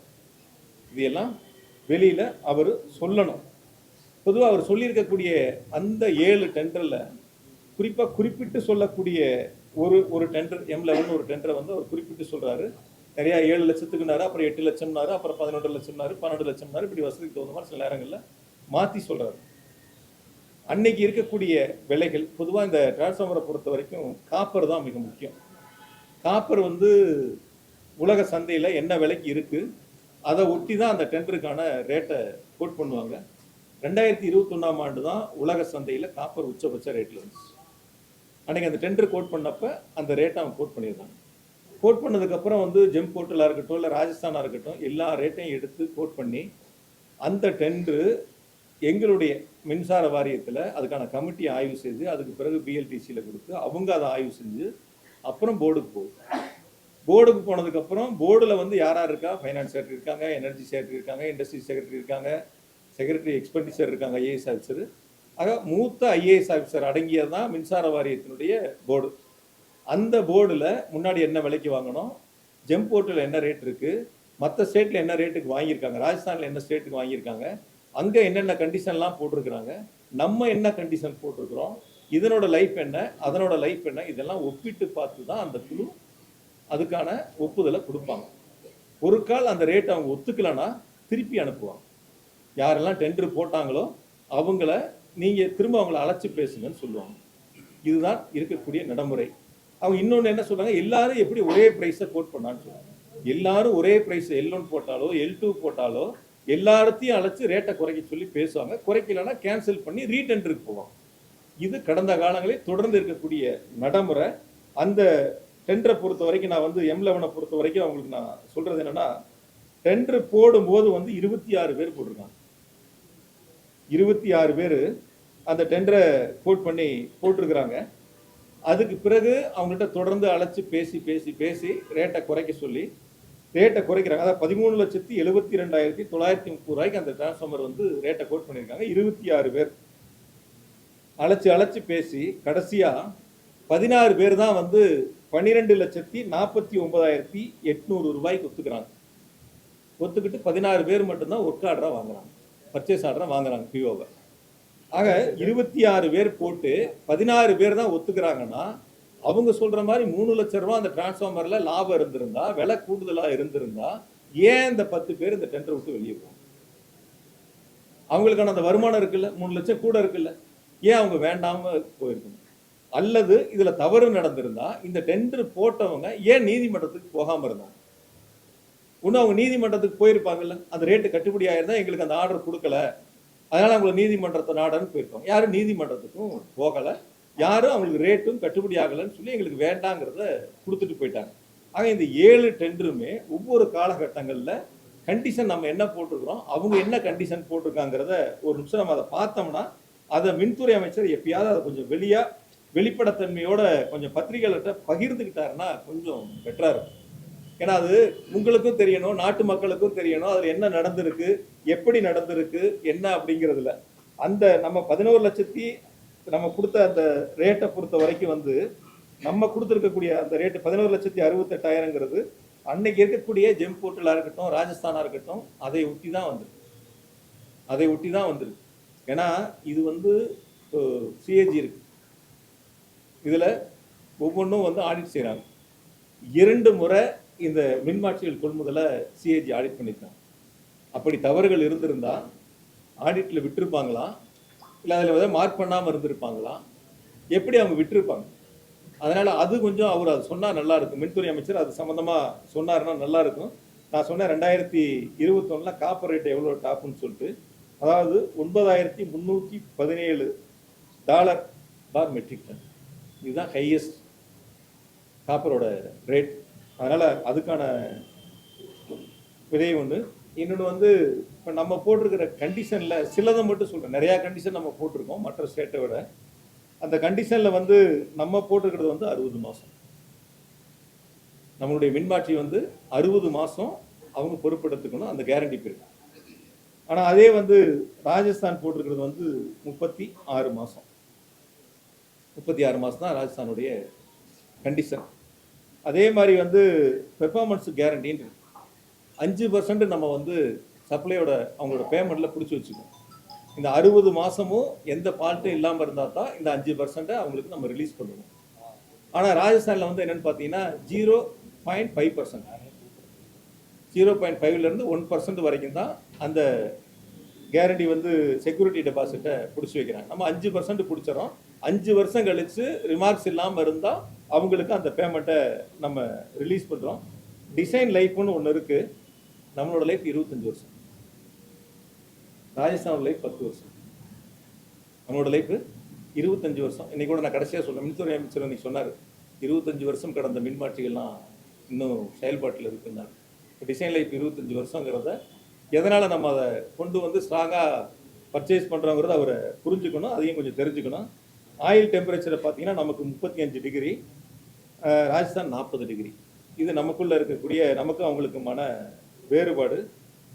அதே போல் வந்து ஆயில் இருக்குது, ஆயில் குவான்டிட்டி வந்து நமக்கு 670 லிட்ரு, ராஜஸ்தான் 426 லிட்ரு. அதே போல் வந்து வெயிட்டை பார்த்தீங்கன்னா நமக்கு 2550 கிலோகிராம், ராஜஸ்தான் வந்து 1930 கிலோகிராம். மிக முக்கியமானது அந்த டிரான்ஸ்ஃபார்மரோட ஃபெயிலியரை பற்றி சொன்னேன். நம்மளுடைய தமிழ்நாட்டினுடைய மின்சார வாரியத்தினுடைய மின்மாற்றிகளுடைய அந்த ஃபெயிலியர் பர்சன்டேஜுங்கிறது 2.2% மட்டும்தான் நம்மளுடைய அந்த ஃபெயிலியர் ஆவரேஜ். இதே வந்து ராஜஸ்தானுடைய ஃபெயிலியர் ஆவரேஜ் எவ்வளோ தெரியுங்களா? 18.2%, 18.2%. நேஷனல் ஆவரேஜுங்கிறது 5.5%. இந்த மின்மாற்றிகளுடைய பழுதுங்கிறது நேஷனல் ஆவரேஜ் 5.5%, நம்மளுடையது 2.2%.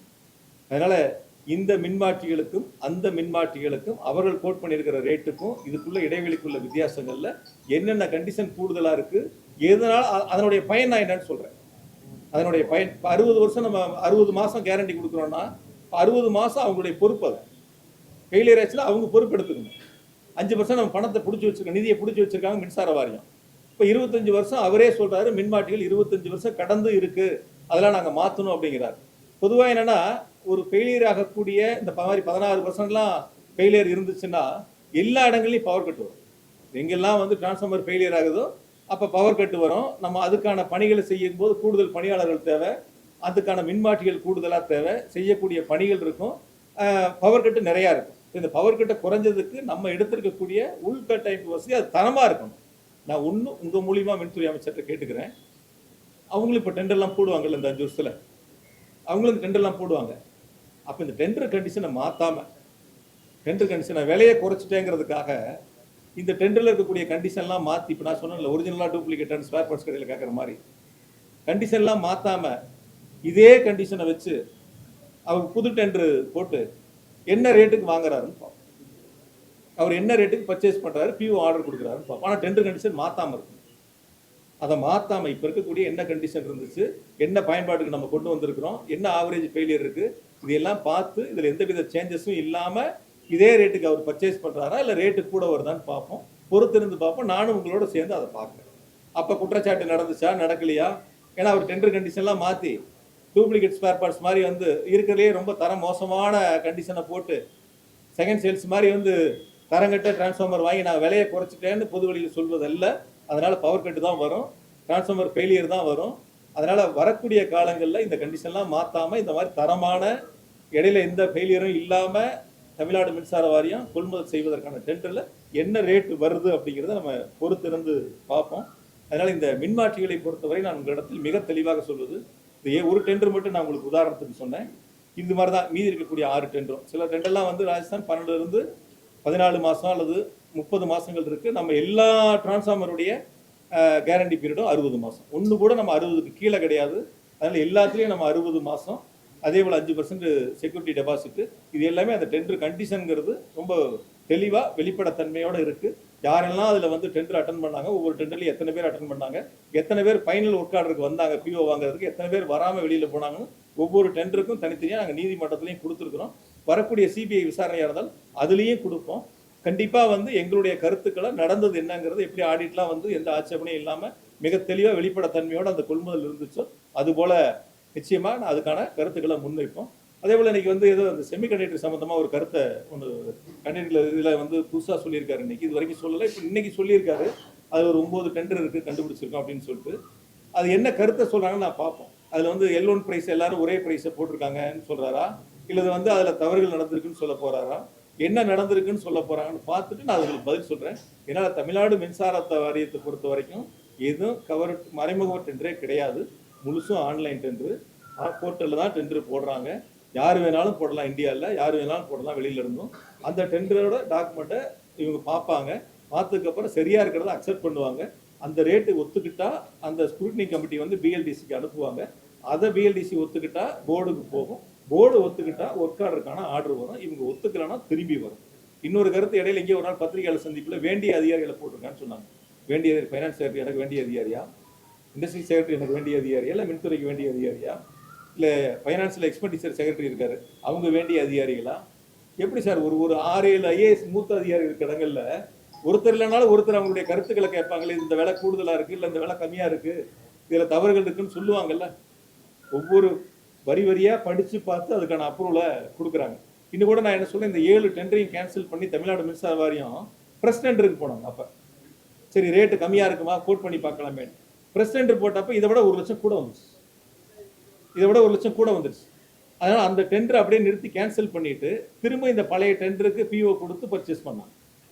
பழைய டெண்டர் தான் ரேட்டு குறைவு, புது டெண்டரில் வந்து 1 லட்சம் கூட வந்துருச்சுங்கிறதுனால நிறுத்தி வச்சு புதுசாக கால்ஃபர் பண்ணாங்க. அதனால் தமிழ்நாடு மின்சார வாரியத்தை பொறுத்த வரைக்கும் கொள்முதலாக இருக்கட்டும், அதே போல்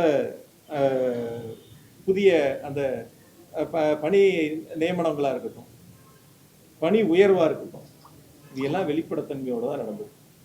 அவர் சொன்னார் இந்த மாதிரி வந்து வெளிப்படைத்தன்மையோடு நாங்கள் வந்து பணியிட மாற்றம் செய்கிறோம்னாரு. நீங்கள் எல்லாம் வந்திருப்பீங்க, நான் இருக்கும்போது மினிஸ்டர் இருக்கும்போதெல்லாம் ஆய்வு கூடவே சொல்லுவேன், உங்களுக்கு ஏதேனும் காலியாக இருக்கிற இடங்களில் பணியிடங்கள் வேணால் நீங்கள் நேராக பார்த்து சொல்லுங்கள், சிஎம்டிகிட்ட சொல்லுங்கள், உங்களுடைய ஹையர் ஆஃபீஸர்கிட்ட சொல்லுங்கள், யார்கிட்டையும் போய் நீங்கள் பார்க்க வேண்டியதில்லை, உடனடியாக மாற்றி கொடுப்பாங்கன்னு சொல்லியிருக்கோம். அதனால் கடந்த 5 ஆண்டுகளில் பணியிட மாற்றமாக இருந்தாலும், பணி உயர்வாக இருந்தாலும், புதிய பணியிடங்களாக இருந்தாலும் வெளிப்படைத்தன்மையோடு திராவிட மாடல் அரசு நடந்தது. அது அவங்களுக்கு இருக்கக்கூடிய பணியாளர்களுக்கும் தெரியும். பயனடைஞ்சவங்களுக்கும் தெரியும். இந்த அரசு, தாவேக அரசு, மின்துறை அமைச்சர் கடந்த திமுக அரசின் மீது துறை ரீதியான குற்றச்சாட்டுகளை முன்வைப்பதற்கு அவரிடத்தில் எந்தவித முகாந்தரமும் இல்லை. அவர் வெளியிட்ட அந்த வெள்ளை பேப்பர்ல அவர் சொல்லியிருக்கிறது முழுக்க முழுக்க கடந்த 5 ஆண்டுகளும் திராவிட மாடல் அரசினுடைய சாதனைகளை பட்டியலிட்டு சொல்லியிருக்கிறார். 58,000 கோடி அதிமுக அரசுல நஷ்டம், 56,000 கோடி அதிமுக அரசுல நஷ்டம், இந்த திராவிட மாடல் அரசுல 34,000 கோடி தான் நஷ்டம். அதே போல கடைசி வருஷம் 933 கோடி தான் இழப்பு. இதையெல்லாம் திராவிட மாடல் அரசினுடைய சாதனைகளை சொல்லி இருக்கின்றார். ஏற்கனவே செயல்படுத்தப்பட்டு இருக்கக்கூடிய அடிப்படை கட்டமைப்பு பணிகளை பட்டியலிட்டு சொல்லி இருக்கின்றார். ஏற்கனவே எடுத்துக்கொள்ளப்பட்டு செய்யக்கூடிய மின் திட்டங்களை பட்டியலிட்டு சொல்லி இருக்கின்றார். எவ்வளவு மின் தொடரும் அந்த மின் விநியோகத்திற்கான line, HT line, LT line, east line எவ்வளவு அமைக்கப்பட்டிருக்கு என்பதையும் அந்த வெள்ளை அறிக்கையிலே கடந்த 5 ஆண்டுகளில் செய்யப்பட்டதை சொல்லி இருக்கின்றார்கள். எனவே இந்த வெள்ளை அறிக்கை என்பது திராவிட மாடல் அரசினுடைய திட்டங்களை வெளிக்கொண்டு வந்திருக்கக்கூடிய ஒரு வெள்ளை அறிக்கையாக நான் பார்க்கின்றேன். எனவே வரக்கூடிய ஆண்டுகளில் பொதுவாக என்னன்னா இன்னொன்று ரொம்ப அப்படியே பேசிட்டே வரும்போது சொன்னார், அடுத்தது கடன் வாங்குமா வாங்க மாட்டோமான்னு சொல்லணும். சார் அவர் அடுத்தது கடன் வாங்குவாரா வாங்க மாட்டாருன்னு சொல்லணும்ல. இப்போ எங்களுக்கு 1,59,000 கோடியிலிருந்து 2,47,000 கோடியாக கடன் ஏறிடுச்சுன்னாரு. சரி, ஒரு 90,000 கோடி கடன் ஏறி இருக்கு அப்படின்னு கூட நம்ம எடுத்துக்குவோம். ஏறி இருந்தால் நான் சொல்றேன் வட்டியே ஒரு 75,000 கோடி அளவுக்கு வட்டி வந்துருச்சுன்னு சொல்றேன். வட்டியே ஒரு 75,000 கோடி 80,000 கோடி அளவுக்கு வட்டி கட்டியிருப்போம்னு சொல்றேன். அப்போ கூடுதலானது எவ்வளவு இருக்குன்னு பார்த்தீங்கன்னா ஏறத்தாழ நாங்கள் 2 லட்சம் விவசாயிகளுக்கு எங்களுடைய கழகத் தலைவர் மாண்புமிகு எங்களுடைய திராவிட மாடல் ஆட்சியினுடைய நாயகர் மாண்புமிகு தளபதி அவர்கள் 2 லட்சம் விவசாயிகளுக்கு இலவச மின் இணைப்பு கொடுத்துருக்காங்க. அப்போ ஏறத்தாழ அதுக்கு ஒரு 2,500 கோடி அளவுக்கு செலவு பண்ணியிருக்கிறோம். இலவச மின் இணைப்புக்கு மின்சார வாரியம் 2,500 கோடி அளவிற்கான செலவு செய்யப்பட்டு அவர்களுக்கு இலவச மின்சாரம் வழங்கப்பட்டிருக்கின்றன, இலவச மின் இணைப்பு வழங்கப்பட்டிருக்கின்றன. இப்படி தொடர்ச்சியாக இப்போ எம்எஸ்எம்இ இண்டஸ்ட்ரி இருக்கு, மின் கட்டண உயர்வின் போது எங்களுக்கு பாதிப்புன்னு சொன்னாங்க. அந்த பாதிப்பை சரி செய்வதற்காக குறைக்கப்பட்டன. அந்த குறைக்கப்பட்ட இழப்பை தமிழ்நாடு அரசு கொடுக்கும்னு எங்களுடைய கழகத் தலைவர் முதலமைச்சராக இருந்து மின்சார வாரியத்துக்கு அந்த இழப்பீடுகளை கொடுத்து மின்சார வாரியத்தை காப்பாற்றினாங்க. அதே போல விசைத்தறி நெசவாளர்களுக்கு 1000 யூனிட் இலவச மின்சாரம் எங்களுடைய திராவிட மாடல் ஆட்சியினுடைய நாயகர் எங்களுடைய கழகத் தலைவர் வழங்கி அந்த நெசவாளருடைய பார்த்துருக்காங்க. 1000 யூனிட் வரைக்கும் நெசவாளர் விசைத்தறி நெசவாளருக்கு இலவசமாக கொடுக்குறாங்க. கைத்தறி நெசவாளருக்கு 300 யூனிட் வரைக்கும் இலவச மின்சாரத்தை கொடுக்குறாங்க. அது 2 கைத்தறி விசைத்தறி நெசவாளர்களுக்கான இலவச மின்சாரத்திற்கான சப்சிடியை தமிழ்நாடு அரசு மின்சார வாரியத்துக்கு கொடுத்துட்றாங்க. ஆக ஒவ்வொரு ஆண்டும் அரசு கொடுக்க வேண்டிய சப்சிடியாக இருக்கட்டும் அல்லது மின்சார வாரியத்தை காப்பாற்றுவதற்காக கூடுதலாக கொடுக்கப்பட்ட நிதிகளாக இருக்கட்டும் முழுமையாக கொடுத்து குறைஞ்சபட்சம் ஒவ்வொரு ஆண்டிற்கு 15,000 கோடியிலிருந்து 25,000 கோடி வரை எங்களுடைய கழகத் தலைவர் தமிழ்நாடு அரசின் மூலமாக முதலமைச்சராக இருந்து மின்சார வாரியத்திற்கு கொடுத்து மின்சார வாரியத்தை காப்பாற்றியிருக்கின்றார் என்று இந்த நேரத்தில் நான் பெருமையோடு சுட்டிக்காட்டுகின்றேன். எனவே அடுத்த ஆண்டு எடுத்துக்கொள்ளக்கூடிய புதிய மின் திட்டங்களாக இருந்தாலும் அடுத்த 5 ஆண்டுகளுக்கு எடுத்துக்கொள்ளக்கூடிய மின் திட்டங்களாக இருந்தாலும் ஒவ்வொரு அரசும் ஒவ்வொரு ஆண்டும் புதிதாக எடுத்துக்கொள்ளக்கூடிய திட்டங்களை ஒன்றாக சேர்த்து நாங்கள் எடுத்துக்கொள்ளக்கூடிய திட்டங்கள் என்று பட்டியலிட்டு சொல்லி இருக்கின்றார்கள். ஆனால் அது முதல் ஆண்டில் எடுத்துக்கொள்ளக்கூடிய திட்டங்கள் என்பதுதான் நாங்கள் எடுத்த திட்டங்களை பெரும்பான்மையாக அவர்கள் எடுத்த திட்டங்களாக அந்த அறிவிப்புகளை முன்வைத்திருக்கின்றார்கள். எனவே இவர்கள் எப்படி சீரமைத்து அதாவது 5 வருஷத்துல சீரமைக்கப்பட்டு தான் இவ்வளவு மேம்படுத்தப்பட்டிருக்கு மின்சார வாரியம். இனி நாங்கள் என்ன சீரமைப்போம் மிஸ்மேனேஜ்மெண்ட், அங்கங்க தவறுகள் நடந்திருக்கு, இழப்புகள் நடந்திருக்கு, வருவாய் கூடியிருக்கு, செலவுகள் எங்க போச்சுன்னு தெரியல, நிதிகள் எங்க போச்சுன்னு தெரியல. இந்த செலவுகளுக்கெல்லாம் எவ்வளவு நிதிகள் செலவிடப்பட்டிருக்கின்றன, கூடுதலாக ஏற்பட்ட செலவினங்கள் எப்படி சமாளிக்கப்பட்டிருக்கின்றன, எப்படி 58,000 கோடியிலிருந்து கடந்த ஆண்டு 933 கோடியாக குறைக்கப்பட்டது என்பதையெல்லாம் இன்றைய மின்துறை அமைச்சர் தெரிந்து கொண்டு புரிந்து கொண்டு கடந்த ஆட்சியின் மீது சொல்லக்கூடிய குற்றச்சாட்டுகளை அவர் உணர வேண்டும்.